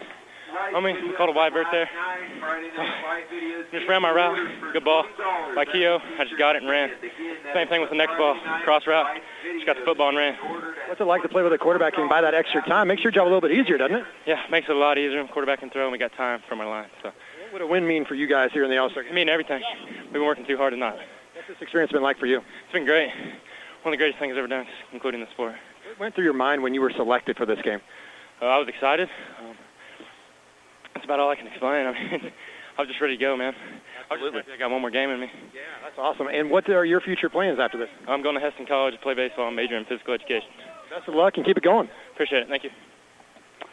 All right, so the pass to Rush for 43 yards, and then the 11-yard touchdown pass, another 2-pointer to tie this game up at 22. Turner to Stevens. 9:32 to play in the game. East and West tied again at 22 apiece here. 9:32 to play. Lots of well-spoken young men, and last year it was a lot of comedians that were just absolutely hilarious with you guys' interviews, and today it's just like yes sir and no sir and thank you and well-spoken and both very impressive. Last year we got great sense of humor and well-mannered this year. Kick goes out of bounds by Blankenship. It looks like the West going to go ahead and take it where it went out instead of making them re-kick, which is the 31-yard line. So Blankenship kicks it out of bounds, far sideline. That's a problem that the D2 East team had earlier today. At least 5 of them that were kicked out of bounds. Can that be a record? I don't know if we keep track of that or not. I didn't see that in the record. It's probably not a good record to keep track of. 1st and 10 for the West. They have it again at their own 31 after the ball went out of bounds. Hermosillo in the shotgun. We're knotted up again at 22 apiece with 9:32 remaining. Hermosillo takes the snap and hands it off to Atkins. He's trying to get around the edge, but taken down. It's Cal Kohlmeyer with the stop after a pickup of about 4 on the play. 2nd down and 6 coming up. Kohlmeyer's had a really good second half out of Chase County. And, big play or the next turnover is probably going to decide this ball game. So, it's make a play. That's why you're always pursuing, trying to strip that ball, make something happen. That's why you're here, too, right? You are here to win. All-Stars are here to win and make plays. Gunnar Wilson split to the near side. Cade Wilson comes back over with him. Tuckelman, the tight end, on that far side. As Hermosillo's again in the shotgun. To his left side is Atkins. They fake to Atkins. Hermosillo keeps. Far side runs out of bounds. Penalty flag comes out. Likely either a crackback block or a hold over on that far side. Having trouble to get into the outside, getting the blocks without holding the contained men, because those contained men are a little bit better defenders than what you're used to blocking in the fall. And when you don't get that block, you end up holding them. And sometimes you hold them when you really don't need to. You have a good enough block.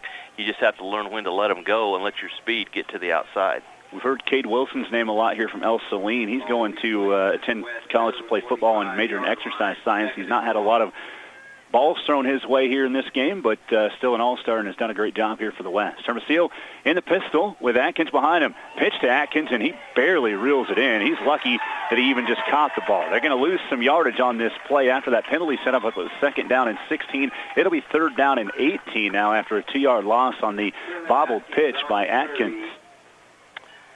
Yeah, Linden coming up. Evan Fearborn with the hit. Could have been a late hit call, but in this situation, I thought it was an excellent job by the official not to call it. He kind of came in and slid. There was contact, but fish hitting crew has done an excellent job in this game. The first crew was good too. They were busy. I hope they get their arms rested up and iced up after all the flags they threw, but they were legitimate penalties. 3rd and 18 for the West. Trips to the near side. Tariquez, Cade Wilson, Caleb Atkins are over here. Hermosillo takes the snap. It's a run play the whole time, and reading it well is Mitch Budke from Chase County. Again, the story for Mitch coming up with a big play defensively to set up 4th down and 18. Budke in that just terrible accident with fireworks there in December. He lost vision in his left eye and most of his left hand. Said, hey, I want to come in and play in this 8-man all-star game. He's the Jerry Slayton most inspirational player and comes up with a gigantic stop defensively for the East All-Star, setting up 4th down in their own territory deep, and the West now to punt. Ryan Shaw. Shaw takes a low snap, an end-over end punt, bounces at the 20. Turner takes it at the 18. Bryson over the far side. If he gets his speed in the open field, watch out. He hurdles, which is a penalty, I believe. He actually just jumped up straight. The official, he has his flag out of his pocket. Is he going to drop it is the question. They're having a conference right now. Yeah. He didn't try to hurdle, though. He just jumped straight up. Jumped. Yeah, he jumped straight up. There's no penalty. No, yep, that was the right call. Because the West coaches are trying to get the call, but they're not going to get it. He just jumped really high. Yeah, it was because in my eyes it was about to be a hurdle, and then you see he just jumped straight up. A great return for Turner, and they have great field position, the East do at the 36 of the West. Well, he's a great trackster, as people that were state track have seen the last several years. And that was not a hurdle. That was just a jump straight up. I'm sure he's a better hurdler than that if he wanted to hurdle somebody. 1st and 10 for the East now. After that punt return by Bryson Turner puts them at the 36 of the West. 7-11 to play in the game. We're knotted at 22. It was a 6-6 tie at halftime. Shotgun snap to Smith, ran into one of his teammates, bounces off of it, but a touchdown-saving tackle likely here on the near side. That was Stapleton making the stop, the Meade product, and a pickup of about a yard that could have been way more than that. Yeah, that was a busted play. The timing was not there for the guy going in motion, so either didn't have a blocker or somebody to fake to, so quarterbacks are taught in that situation, just tuck it and run, and that's what he did, and it almost ended up being, if it wasn't for the good tackle, as you said, a huge play down the sideline. 125 yards now for Keandre Smith on 23 carries. 2nd down and about 8.5. Out route far side. Middleton can't reel it in. Brown finishes off the play to make sure Middleton couldn't get back to it. Middleton shaken up a little bit down there on the far sideline at about the 28-yard line. He did take a hit from Brown at the end. It was nothing dirty. It was just a play at the end to make sure he wasn't going to have any chance of making that catch and just kind of collateral damage. But hopefully we hope that Middleton's okay. Absolutely just had the wind knocked out of him. Yeah, he landed on his shoulder. It was the landing that really did it for him. And then he's holding his right side. I think he'll be all right. But he landed on that right side. A lot of weight, his own weight, with the shoulder and then his side. But I think he'll be all right. Middleton is up and does appear to be okay, so we'll keep an eye on that and see if he can get back into the game. He's coming to the sideline with Steve Schrader, the trainer. That was a really nice touch pass by Keandre Smith. Had the defense underneath, and he did the touch pass. It wasn't one you want to throw it really hard. Threw it right over the defender and put it right on the money. Could have been a really nice play and big gain. Now you got 3rd and long. 6:31 to play in the game, a 22-22 tie. Now we have a big 3rd down play coming up for the East squad with 3rd down and 9. Middleton coming to the sideline after the timeout. Shoulder getting worked on here. Appears to be okay. We'll, again, track that and see if he can get back into the game here this afternoon. It's been a tight one all throughout. There's never been more than a one-possession lead in this game. 6-0 East after one, a 6-6 tie at half. It was 14-14 after three, and now we're tied at 22. Don't have to throw it here. You can run it and go on fourth. 3rd and 9, as it looks like Turner's in the situation here for the direct snap and takes it. Little movement maybe in the backfield before the snap by Lafferty. It is a false start on the East. I'm not 100% sure if it was on the line or in the backfield, but it's a 5-yard penalty, setting up now 3rd down and 14. The linesman called it on the other side, and they were thinking just like me. It was going to be a quarterback draw with a lead back, and now you're going to make it a little bit longer yardage. So if you don't get anything here, you're going to end up probably wanting to punt. 6:31 to play in the game. A timeout called by the East here with 22-22 tie. Did you know that NCK Tech offers over 20 different programs? Plus, NCK Tech is starting a new power sports technology program on the Beloit campus this fall. So one-year program that prepares students for a career in power sports industry, including outdoor recreation, personal watercraft, and agricultural sectors. NCK Tech offers a job placement guarantee upon successful completion of any of their programs. They stand behind their faculty and the education they provide their students. To learn more, visit nckTC.edu.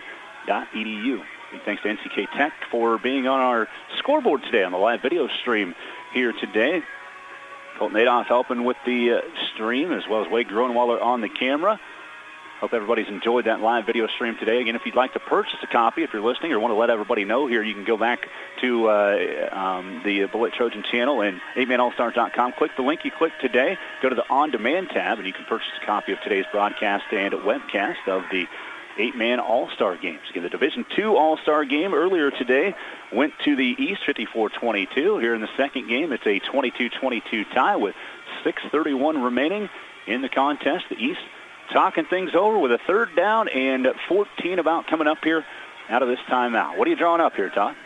Well, if I'm coaching defensively, I'm going to be talking about keeping the quarterback in the pocket and looking for him getting out on the run. So you probably need, if you're rushing 3, a linebacker that's going to be sitting there and waiting, and then or bring someone after him. But I don't think I want to do that because that just brings his legs into the equation.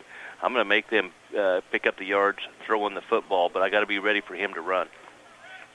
Turner will be in the shotgun here on 3rd down and about 14. It's a short 14 to go for the first. Jake Weens is in the backfield. Turner wants to throw. He pops pass over the middle. Weens makes the catch, and Brown is there to rip him to the turf after a pickup of 6 out across the 25 and down, or the 35, down to the 34 on a 6-yard pass play there, and it's now 4th down and about 8. Well, it's the same play that they just ran, except this time they catch the ball. Weens out of Gossel with the catch, and good tackle once again by the linebacker that's been doing it all day long for the West, and just very impressed with Cordell Brown. About a 5.5-yard pickup, 4th and 9 coming up here for the East. Smith back in there, Middleton back in. Good news there for the East. Play action fake. Smith wants to throw. The ball's tipped by Ballman at the front line and incomplete. A turnover on downs. Another huge defensive play in this game.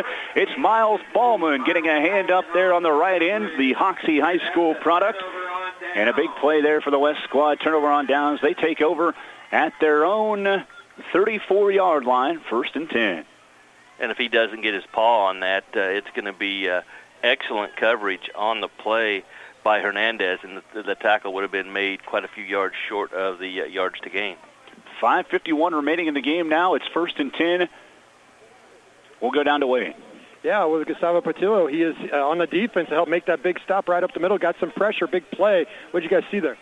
Well, with all of our length and all, it's just we have pressure inside and just making the quarterback rush out and having our length just to be able to block it is just great out there. We're doing great. We're only letting up 22 points, and, I mean, it's a ball game. It's a dogfight, and that's the type of game we wanted.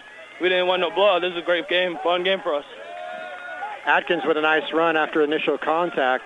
How physical is it in the trenches? We talked to the skilled players. They're out running around. You guys are in the middle of the fray.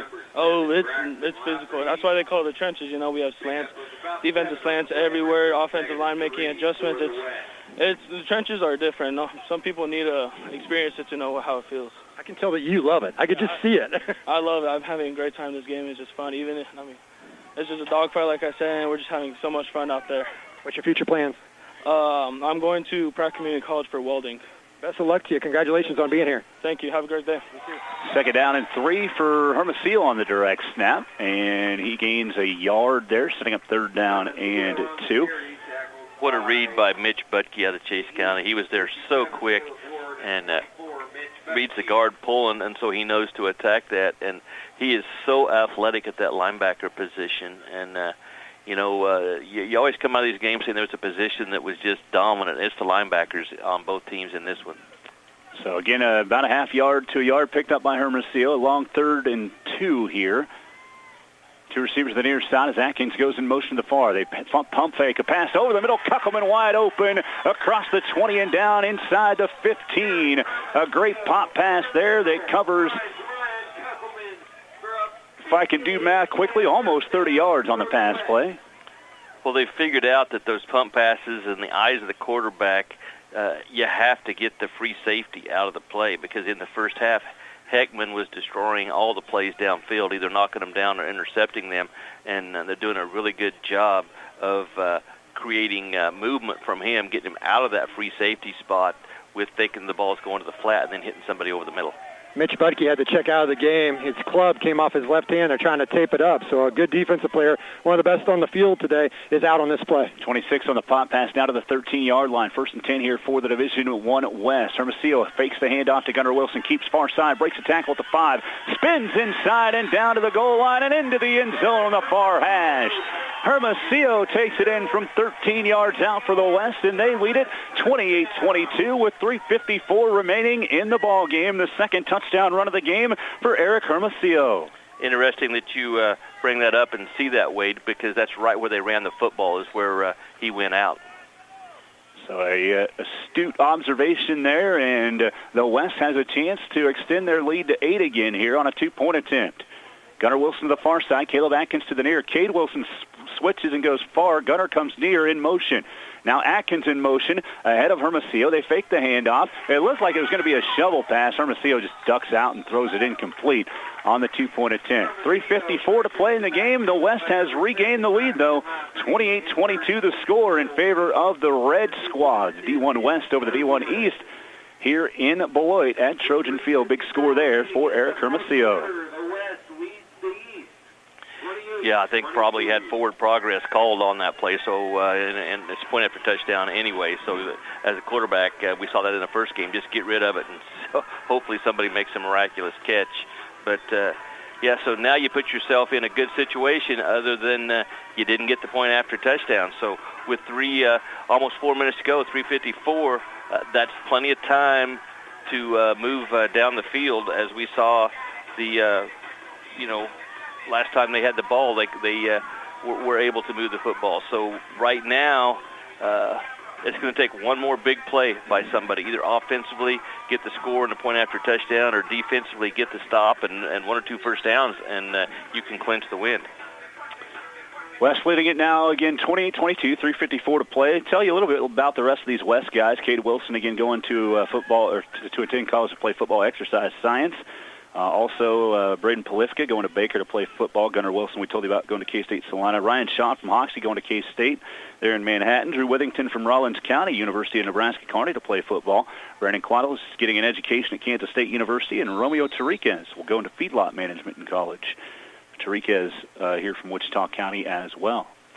Kickoff coming for Owen Day of Trigo after the West takes the 28-22 lead. Day on the approach at the 30. A short kick again. That one takes a bounce and rolls out of bounds inside the 20 at the 18. And I would imagine they'll probably have Day put this ball back up and kick it off again. I don't think you'd want to take it where it went out. And obviously, if they're going to kick short again with another 5 yards at its back, you might be able to gain some field position here. They have no desire to kick it deep and let Turner or Smith get their hands on the ball in the open field, because you saw the last time Turner got the punt return, he got a huge return that set up good field position for the last score.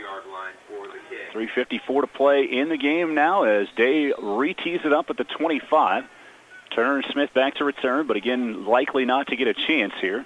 They do have Lafferty up front, who's had done a really good job. The ball does bounce. It hits Smith at the 20. He picks it up, running down the near sideline. Hernandez forces him to the sideline. He just couldn't quite tightrope, but he does step out of bounds at the 31. So it did get an opportunity, Keandre Smith, for a return, but in the end, he stopped at the 31 going out of bounds, and it's 1st and 10 for the East. Still decent field position here for the Blue Squad. And those are a lot of times when you see the big return, when the ball is on the ground after it's been touched, and the guys in coverage lose their lanes, and all of a sudden they need to go after the ball, and you pop to the outside, and you're down the sideline, and he was close to going all the way down the sideline. 1st and 10 East. Keandre Smith in the shotgun. To his right hip is Middleton.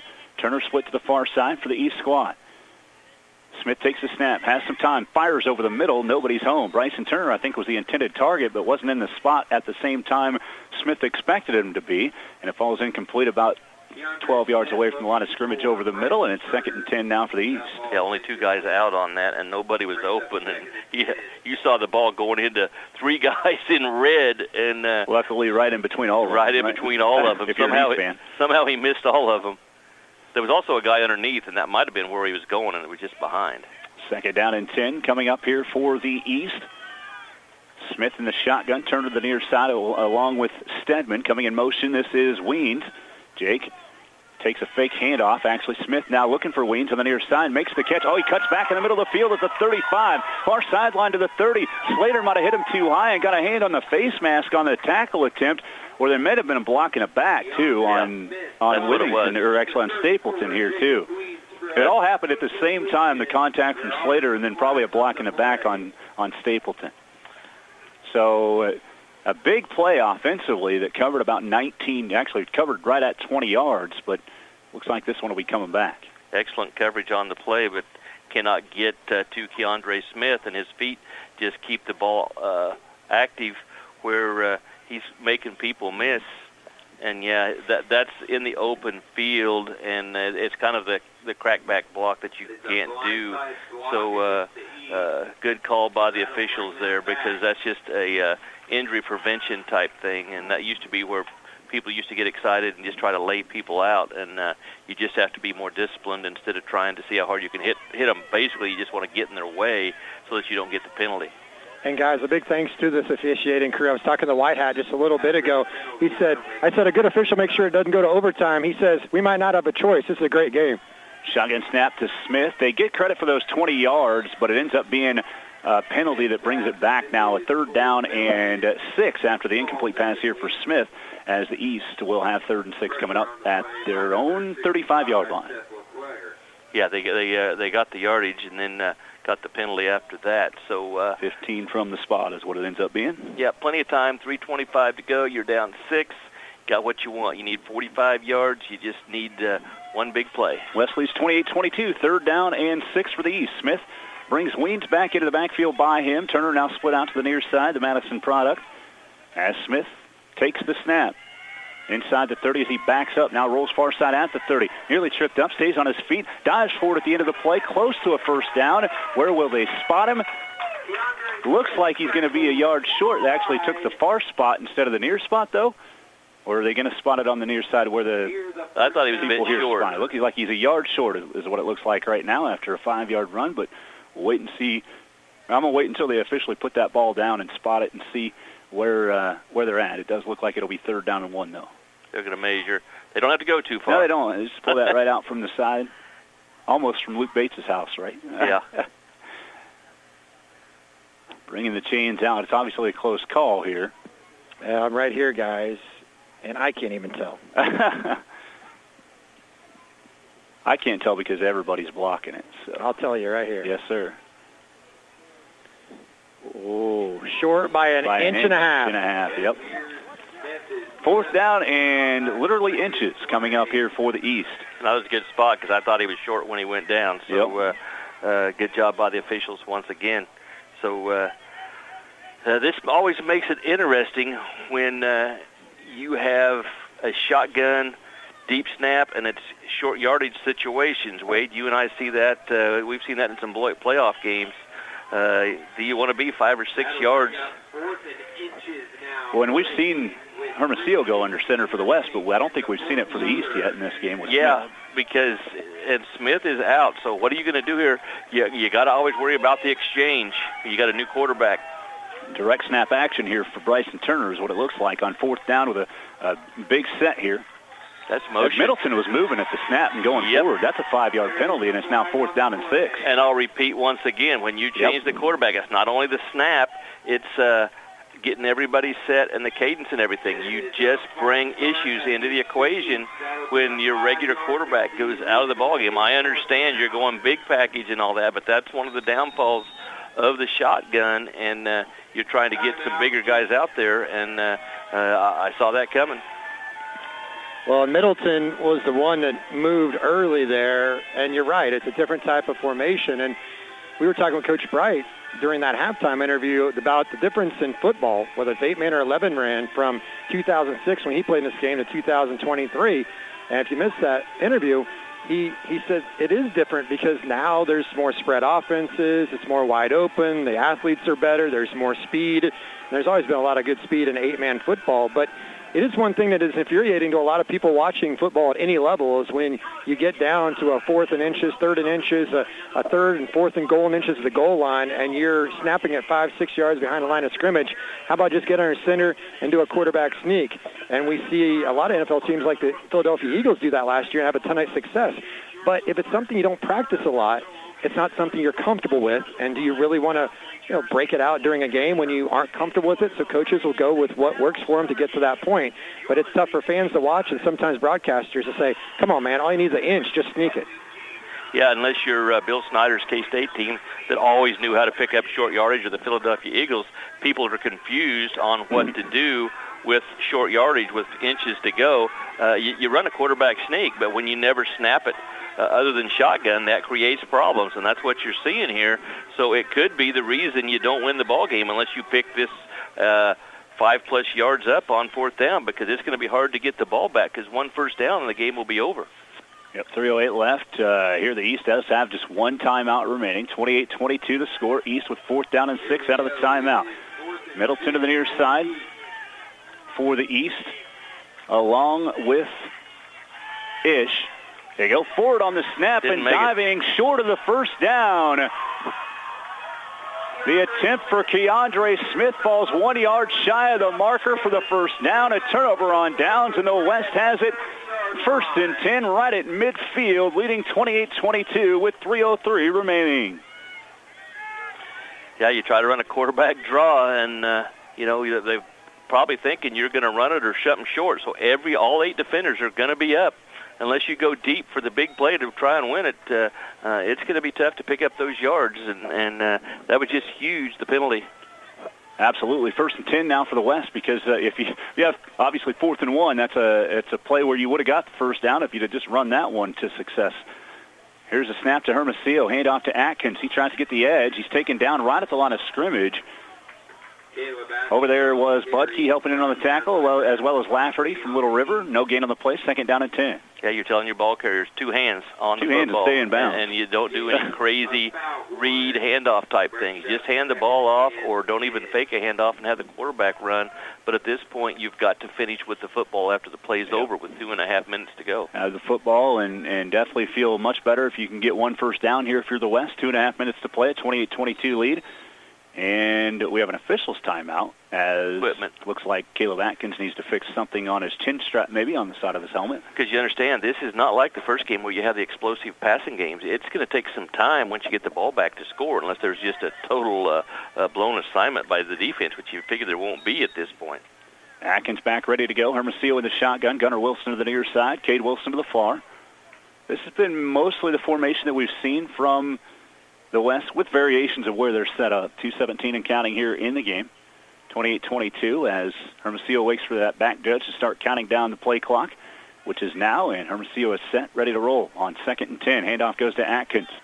He goes forward. Obviously, the East is going to try to rip that football out. Atkins goes straight up after a pickup across the 40 to the 39. A yard picked up on the play, and it's 3rd down and 9 for the West. And for the down people that to 1:54 to play. If you're watching the streaming or you're listening in the stands, what that field judge does, when there's 10 seconds left, you have to snap it. He puts his hand straight up, and in your last 5 seconds, he counts it off. So if you're the quarterback, you're looking at him, and when you see him start counting, you know you have 5 seconds at that point to start getting the snap. 3rd down and 9 now with 1:35 and counting here in this ball game. West leading 28-22. Hermosillo in the shotgun. Gunnar Wilson to the far side. To the near side, this is Atkins on 3rd and 9 at the 39. Wilson comes in motion in front of the snap. Hermosillo on the keep. Far side, ducks his head down and stays in bounds on the far sideline after a pickup inside the 35 down to the 32. It's a 70-yard run. We have a 4th down and 3 coming up with 1:10 remaining. The East will use their final timeout. So, guys, what do you do here? Do you punt it and make the opponent go with a minute to go the length of the field, or do you go for it here? I think put the game on ice. It's an all-star game, right? Put the game on ice. Yeah.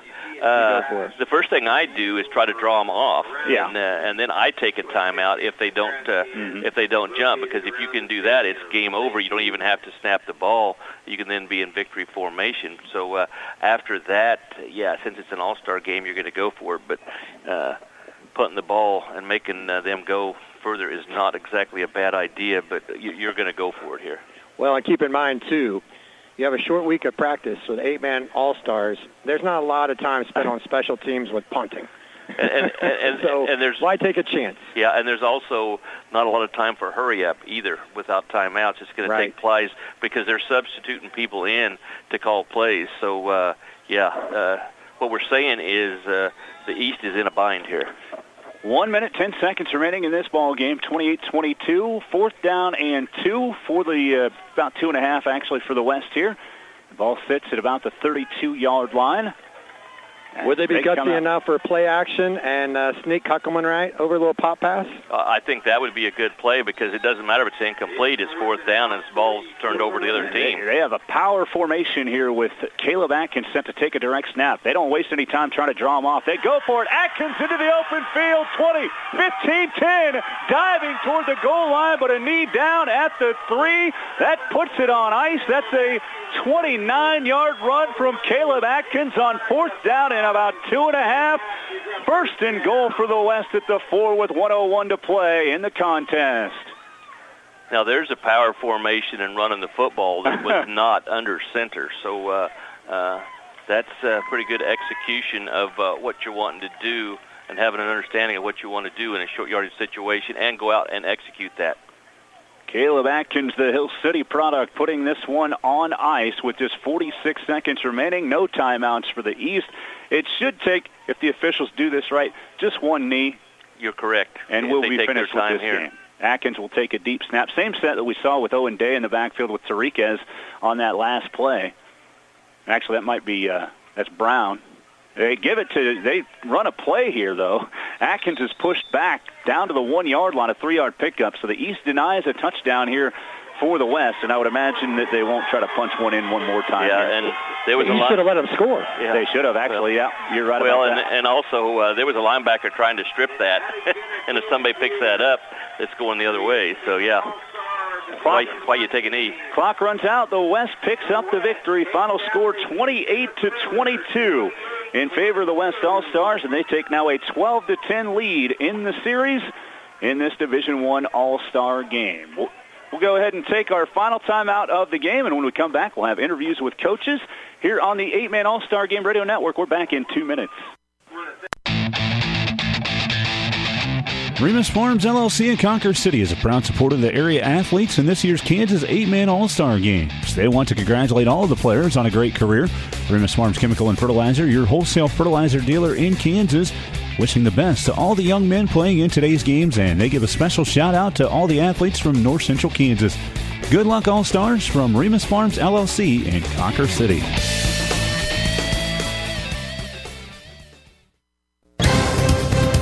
For the latest news, standings, and schedules for your favorite high school teams, visit NCKSports.com, your home on the web for high school sports involving the North Central Activities Association, Northern Plains League, plus Smith Center and Concordia.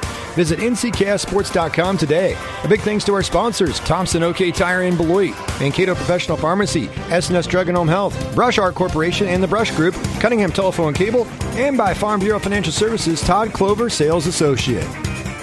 Insurance Smart supports the youth of the area and all their academic and athletic endeavors. Insurance Smart is locally owned and operated and here to help you understand your insurance needs. With 5 locations to serve you, stop in and let us help you make the most of your auto, home, business, farm, crop, life, Medicare supplement, or long-term care insurance needs. Maximize your premium dollars to get the best coverage. Let one of our agents help you be sure that you are covered for all the perils life can throw at you. See Darren McDowell, Tiffany Ritzky, Kim Campbell, Melissa Westbrook, and Ethan Coleman today at Phillipsburg, Kensington, Smith Center, Lucas, and Luray to start saving today. An excellent, fulfilling career awaits you at Central Valley Ag Cooperative. Join energetic, committed people like Jose Flores, CVA location manager in Clay Center, Kansas. He originally hired on as harvest help, stayed on, learned, and advanced to management. It's family, the producers, your coworkers, and when you're surrounded by family, the hours you put in are worth it. Central Valley Ag, with over 60 locations in Nebraska, Iowa, and Kansas. Check out all the opportunities at cvacoop.com. Welcome in on our post-game show here on the Kansas 8-Man All-Star Game Radio Network on Katy Country 94 locally here in North Central Kansas, 8manallstars.com. A big thanks to all of our listeners on KR92 Radio in Belleville, 98.9, 1540 KMCP in McPherson, 1510 KLQR in Larned. The final score, the West 28, the East 22 in our 8-man Division I All-Star Game here. Again, we'll go through the scoring summary, and then coming up here in our post-game, we'll have our interviews with some of the coaches down on the sideline or on the field with Wade. Division I East got out to an early lead on a 20-yard touchdown run from Keandre Smith in the first quarter. The run failed at 3:02 in the first quarter. It was 6-0 in favor of the East squad. It was a 6-0 second quarter in favor of the West as Eric Hermosillo had a 2-yard touchdown run at the 7:25 mark to tie this game at 6, and that would be the halftime score. Each team scored 8 points in the third quarter to tie this thing at 14 after 3. A 1-yard touchdown run from Bryson Turner of Madison. He added the 2-point run. And then later on an East possession, a 57-yard fumble return for a touchdown from Miguel Hernandez from Sublette. And a 2-point run from Hermosillo tied the game at 14, 7:37 to play. That turnover, or the touchdown for Turner, was at 9:56. And then a little over 2 minutes later, we were tied back up at 14. That was the score at the end of three quarters. And then the West in the final quarter outscoring the East 14-8 for the victory, 28-22. As in that fourth quarter, Caleb Atkins had a 4-yard touchdown run. Eric Hermosillo out of the 2-pointer with 10-11 remaining in the game. It was 22-14 in favor of the West. And then it just took two plays, if you remember correctly, on the pass plays from Keandre Smith to Peyton Rush. It was a 43-yard play and then an 11-yard touchdown pass from Smith to Rush that got within 2, and then a pass from Bryson Turner to Grant Stevens of Little River tied the game at 22 with 9:32 remaining. And then that final drive for the West, they go down and score with 3:54 left on a 13-yard touchdown run from Eric Hermosillo. The pass failed, and with 3:54 remaining, again, it was 28-22 in favor of the West. They would go on to win by that final score, making the stop, getting a turnover on downs from the East there late. What was the clock when they got the ball back there, Todd, after that turnover on downs at the end? 3:03 was left, right? And then the West was able to get that major important first down and ended up putting it on ice at the end. The West went at 28-22 in our Division I All-Star Game, down to Wade on the field. Yeah, I'm here with the guy that clinched it here for the D1 West All-Stars, Caleb Atkins. Take me through that fourth down play. You guys had a timeout. We were talking about maybe you do a little play-action pop pass to Kuckelman. You could go power. Tell us about the play call and what you saw, and then nearly broke it for a touchdown. We knew that we had some big, powerful blockers up front sitting on the sideline, and we just knew we needed a couple more yards to get that first down or that touchdown. And so we decided, let's bring those big blockers up and then just snap me the ball and trust our line, trust our blockers to get us our yards that we needed to win. Of course, the first goal is to pick up the first down. For, in essence, that'll ice the game, but you're nearly able to score on the play. Talk about the vision it takes for a running back and trusting your linemen to have the hole that's supposed to be there when the play's drawn up. I just trust them that they know what they're doing, that they'll get their block, and then I just follow behind them and read their blocks and try to go as far as I can. What has this week meant to you personally, and in regards to your school, Hill City? Hill City, like many programs, used to be 11-man football, now a really solid 8-man team. Hey, this week was awesome, just being here with everybody from surrounding schools, rivals, like somebody said earlier. It was nice to be here with everybody, especially my teammates, and just grinding this week out to get a dub at the end. And what are your future plans after today? I'm going to Washburn University for physical therapy. Best of luck and congratulations on the win. Thank you. Caleb Atkins of Hill City. And, Dusty, we will talk to Mitch Budke. I already talked to Mitch. We'll talk to him from Chase County for his story, of course. And he played great today. And he had to lead the game on a key play where the West was able to score when he had to fix that club on his hands. So we will talk to him, and we will talk to one or two more coaches before we're done on the field. Sounds good. Thanks, Wade. We'll get some numbers here for you real quick on the side of the West. All-Stars, 317 yards of total offense unofficially. Leading the way today was Hermosillo, who went 12 of 18 for 176 yards. Didn't throw any touchdown passes, had a couple interceptions, but he was great on the ground. He had 50 yards on 26 carries with 2 scores. And also the leading rusher, Caleb Atkins, who Wade just talked to, had 18 carries for 90 yards and a touchdown here today. Leading receiver for the West, there's actually 3 guys over 50, as Gunnar Wilson had 3 catches for 54, Ryan Kuckelman 2 for 52, and 4 for 53 for Caleb Atkins. So Atkins had 53 receiving, 90 rushing, much like his career where he was outstanding for Hill City in both of those areas. He had 937 yards receiving this year, 882 rushing over his career, 2,224 rushing, 1,542 receiving. So dual threat guy on receiving and rushing over his career, and he showed that again today for the West. Also 2 catches for 21 yards for Miles Ballman from Hoxie on that West side. East All-Stars, 346 yards of total offense in this contest here today, as Keandre Smith had 25 carries, 139 yards, and a touchdown rushing here today. He also threw for a touchdown, as he ended up 7 of 17 for 166, and that touchdown through the air. 41 yards rushing on 6 carries for Colby Middleton. Bryson Turner had the touchdown run, but actually had 9 carries. His total yardage was 0 rushing because they really bottled him up, but they did have that big 5-yard touchdown run that helped out the cause. And then receiving-wise, Peyton Rush with the big 2 big catches there in the fourth quarter, back-to-back, ended up with 4 catches for 96 yards in the score. 1 for 28 for Brian Stedman from Pretty Prairie, 2 catches for 24 for Jacob Weens out of Gossel, and then 2 catches for 23 yards for Colby Middleton here in the game. We'll go back down to the field. All right, I'm joined by Chase County's Mitch Budke, and man, what a game this was. Holy cow. It was a lot of fun, I'm sure, for you, and I know you were excited about being in this 8-man All-Star game. Tell me about the experience, what it was like to be on the field against the best players in the state. It was a really good time. We had a good week. We came together. We'd seen each other a lot. Weren't sure how well we were going to work together, but we came together. We went everywhere as a team. We hung out all the time, and I met some great dudes this weekend. Definitely going to stay in touch. It was just an amazing time, and kudos to the West. They played their asses off, and it was a great game. Certainly many people know your story by now. Talk about what you've had to overcome personally, and I know you're an inspiration to everybody here for, the way you played. I was talking about, there's a play where you had to fix the club on your hand, and you're out for that play, and your team certainly missed you when you had to come out. I know it drove you nuts because you wanted to get back out there, but talk about the competitor that you are and about the adversity you've had to overcome and what playing in this game has meant to you. It's just been an awesome opportunity. I wasn't sure I was going to be able to, but coaches got together and we figured something out with my hand, wrapped it up, got a big Q-tip on it, so that was good. Like you said, I had some trouble with it throughout the game, but, we just came out. We talked to the trainer before, so he was always there with the tape ready, so we just got that tape back on and we were back in. Well, and then, of course, your strength. I saw one tackle where you were able to bring a guy down, and it's so impressive what you're able to do with all of that. I would imagine the weight room has been pretty important before and after the accident, right? Yes, sir. Yeah, for sure. Just been in lifting, doing all I can to stay with it. So. And how do you keep a great attitude? Because obviously not everybody's been through your situation, and it takes a very special person, in my opinion, to be able to go through all that, and not only to get through all that adversity, but to excel like you have.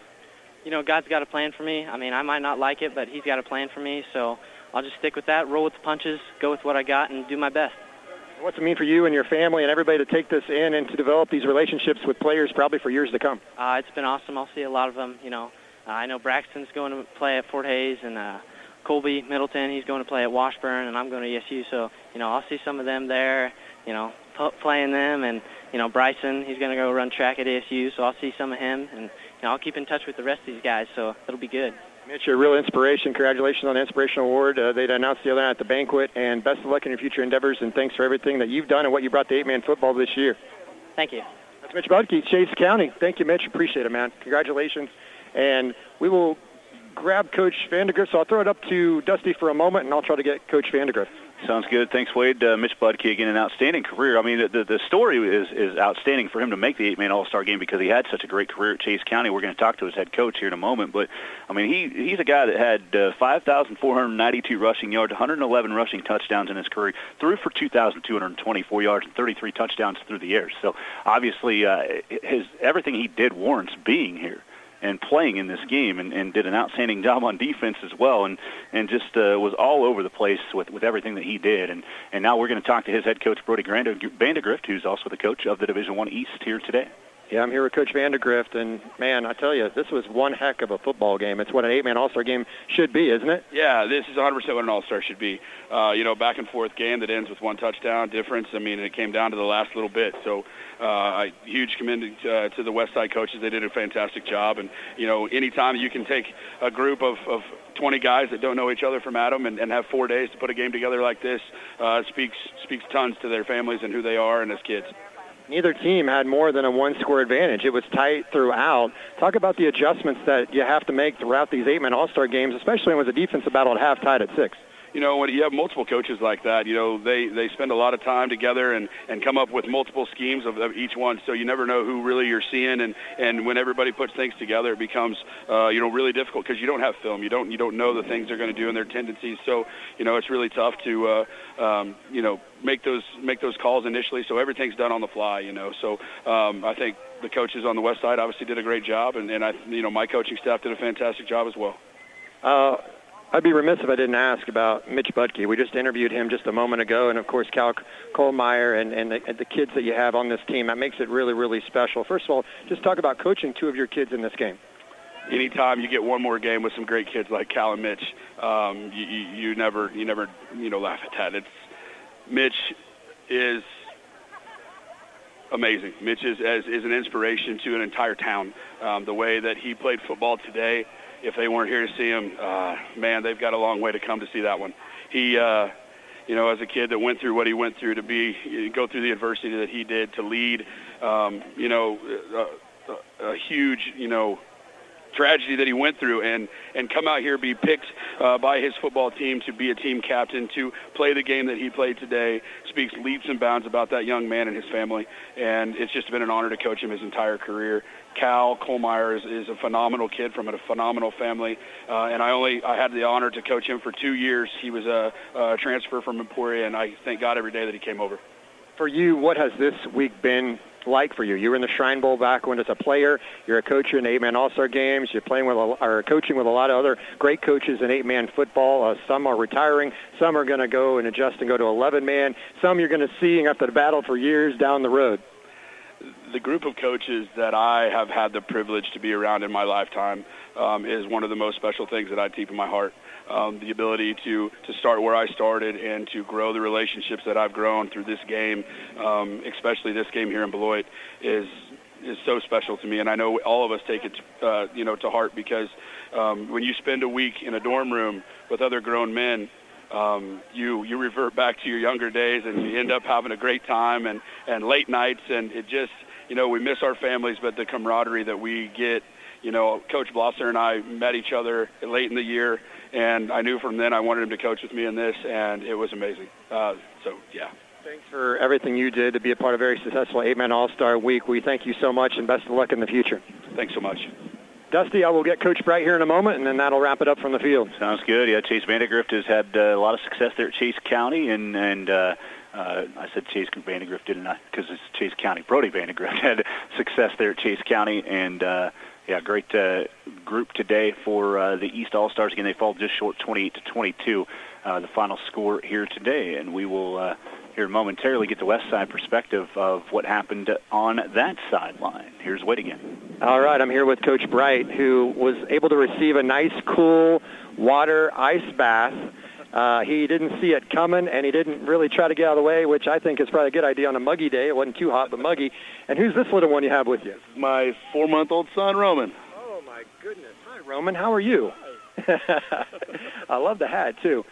Hey, second half. It was a dogfight. Neither team led by more than one score. Just take us through that second half, and then that call on 4th and 3. Yeah, we knew that it was going to be a tough task. And then when we came out and we let them score early on, but then we made a couple of adjustments, and then we got a couple stops, and then that forced fumble by Owen, and then Miguel, I don't know how far out it was. Yeah, but that was a huge play for us, got a little momentum there, and then which honestly kind of boosted up our offense just a little bit, and then once we got the ball moving, and then the coaches and I talked about that 4th and 2 or 3 or whatever it was. I said, let's just go for it because this will be the ball game. Because if we get it, then it's over. And so we took the chance, and it just happened to pan out for us. So. Atkins nearly scored on the play as well for you. Just your final thoughts, because this has been a special week. The weather actually was better than most weeks. It could have been a lot hotter today, that's for sure. But I know you have respect for all the All-Stars playing today, not just your team, but just kind of sum it up the best you can. This game is very, very special. There's a lot of great players out here, and for me, it's really nice to coach a team of all-stars. Because back at your high school, not everybody's this talented, and to me, it was a great learning experience, and I know the kids enjoyed it. I enjoyed it, and just happy to be a part of it. And I hope this just keeps going. So. This would be a great time for Roman, who's a 4-month-old, to say his first words, because the microphone's right here, and I can see Roman's aiming for that microphone, looking to grab it, that's for sure. Maybe a future radio person. Say defense. Defense. There's a lot of great defense today. And one last thing I'll ask you. We were talking about Mitch Butke. I mean, what an inspiration he is. Hey, he had to leave the game when he had a problem with the club on that hand, and that was a big loss for them to be out for that play. But talk about how special a kid he is, and able to go out there and not only just be on the field, but to be as good as he was, having to deal with what he's had to deal with. A kid like that, that's a life-altering event. A lot of us don't see that kind of adversity, and to have him have that, 6 months ago? Yeah, December. And he had multiple surgeries, and he shows how tough of a kid he is, and how great of a kid he is to be out here and to play as well as he does, because that's just awesome. He's an amazing kid. Have you had any other ice baths in the past when you've been on the sideline? Never had. That is my first one. Sweet one, isn't it? Yes, it is. It's a lot of fun. Thank you. Travels back. Thanks for everything, Coach. Thank you very much. Dusty, that's Coach Bright. He is the head coach of the victorious West 1 All-Stars. They win at 28-22, and that'll wrap up our coverage from the sideline and on the field here at Trojan Field in Beloit. All right, thanks, Wade. Again, the West winning today 28-22 over the East. Real quick highlights, as we've already given you the numbers. Again, today's game, it was 6-0 after one, 6-6 at halftime. Each team scored 8 in the third at 14 all tie, and then a 14-8 fourth quarter for the West. Hermosillo with a 13-yard touchdown run. Big stop on 4th down on the final drive with 3:03 remaining for the East, and then they get the first down to ice it there on the run by Caleb Atkins on 4th and 3. And again, it is a win for the West All-Stars, 28-22, leading the way today for the West. Again, Hermosillo threw for 176, and he also ran for 50 and 2 scores. Caleb Atkins, 90 yards rushing, 53 yards receiving. And then on the east side of things, it was Keandre Smith with a big day, 25 carries, 139 yards rushing and a touchdown. He also threw 7 of 17 for 166 yards and a touchdown, 4 catches, 96 yards, and a score for Peyton Rush. And the West winning 28-22. Todd, your final thoughts for today? Well, I'm going to talk about what Coach just talked about, which was the defense. And, when you have Butke at his linebacker spot and then Braxton Lafferty out of Little River, just great defensive game. And then Matthew Heckman had a heck of a first half. And then, defensively for the West squad, Cordell Brown, I would probably say he had the best defensive game of anybody. And Owen Day and Miguel Hernandez made the play of the game. Day creates the fumble and the return, because at that point it looked like it was going to be a 2-score game with the East going in and kind of taking control in a low-scoring game. You go up 2 touchdowns, you're in good shape. So that was the big play of the ball game. And I thought the biggest adjustment, the last thing, was if you noticed, Heckman did not have the effect in the second half. And the reason was anytime they wanted to go down the middle, they got Heckman out of the middle of the field with the eyes of the quarterback to the sideline and always a pump fake. And so he was attacking that sideline. And then they were able to get about 3 plays over the middle in the second half that in the first half were either deflected or interceptions.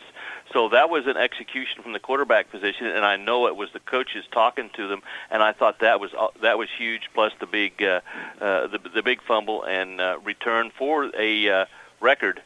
Quarterback, what was it, 1995? The longest fumble return for a touchdown, somewhere in the 50s, 53, 55, 57 yards, somewhere in there. So that's going to be in the record book next year. So it was all about defense, and I really enjoyed it because I love watching good defense, and that's what people have never understood about 8-man football. You put 8 good players out there that can tackle, and people are going to have a tough time scoring. I think back to that conversation I had with Travis Calloway on Thursday. He's like, I advocated and fought because I saw this Sublette kid play during the season, and I wanted him on our team.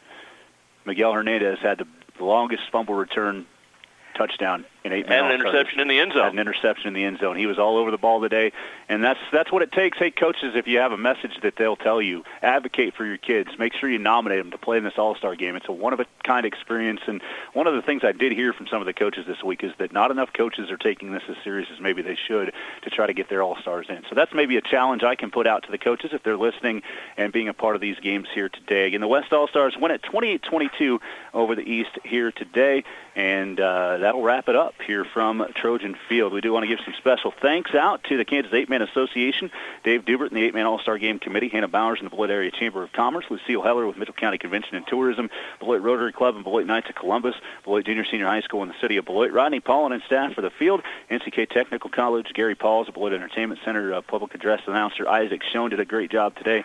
Also the Beloit Call, the affiliates who carried the game today, KR92 in Belleville, Katy Country 94, KDNS Downs, Beloit, 98.9 and 1540 KMCP in McPherson, and 1510 KLQR in Larned. And to those listening online at AstraRadio.com and 8manallstars.com, as well as online video at 8manallstars.com. We thank all of our sponsors who made the broadcast possible locally: Insurance, Smart Melissa Westbrook Agent, Central Valley Ag, Schooler Company in Downs, the Brush Group in Downs, Cunningham Telephone and Cable, Connect with Us, the Guaranty State Bank and Trust Company, Thompson OK Tire in Beloit, AGCO in Beloit, and Remus Farms Chemical and Fertilizer in Concord City. And finally, thanks to our staff today. Our webmaster, Derek Nestor, just does an outstanding job of pitching in all week and helping get 8manallstars.com in tip-top shape to where it needs to be. Thanks to Todd Clover for color commentator today, and Wade Gerstner, play-by-play in Game 1, sideline reporter in Game 2. Thanks to Wade for pitching in and letting me get surgery last week to make this go a lot easier this week for me, too. So, again, special thanks to everybody involved in the 8-Man All-Star Games. The 38th Annual 8-Man All-Star Division I game is in the books. Again, it is the West winning 28-22 over the East. For complete information on these annual 8-Man All-Star Games, you can always visit 8manallstars.com. Thanks for tuning in to the 8-Man All-Star Game Radio Network, and we will talk to you again next June for the 39th Annual 8-Man All-Star Games right here from Trojan Field in Beloit. A good afternoon and good weekend, everybody. Dusty Donis from Beloit, Kansas. Thanks for tuning in to the 8-Man Division I All-Star Game on the 8-Man All-Star Game Radio Network. We hope you've enjoyed all of today's action from the 8-Man All-Star Games.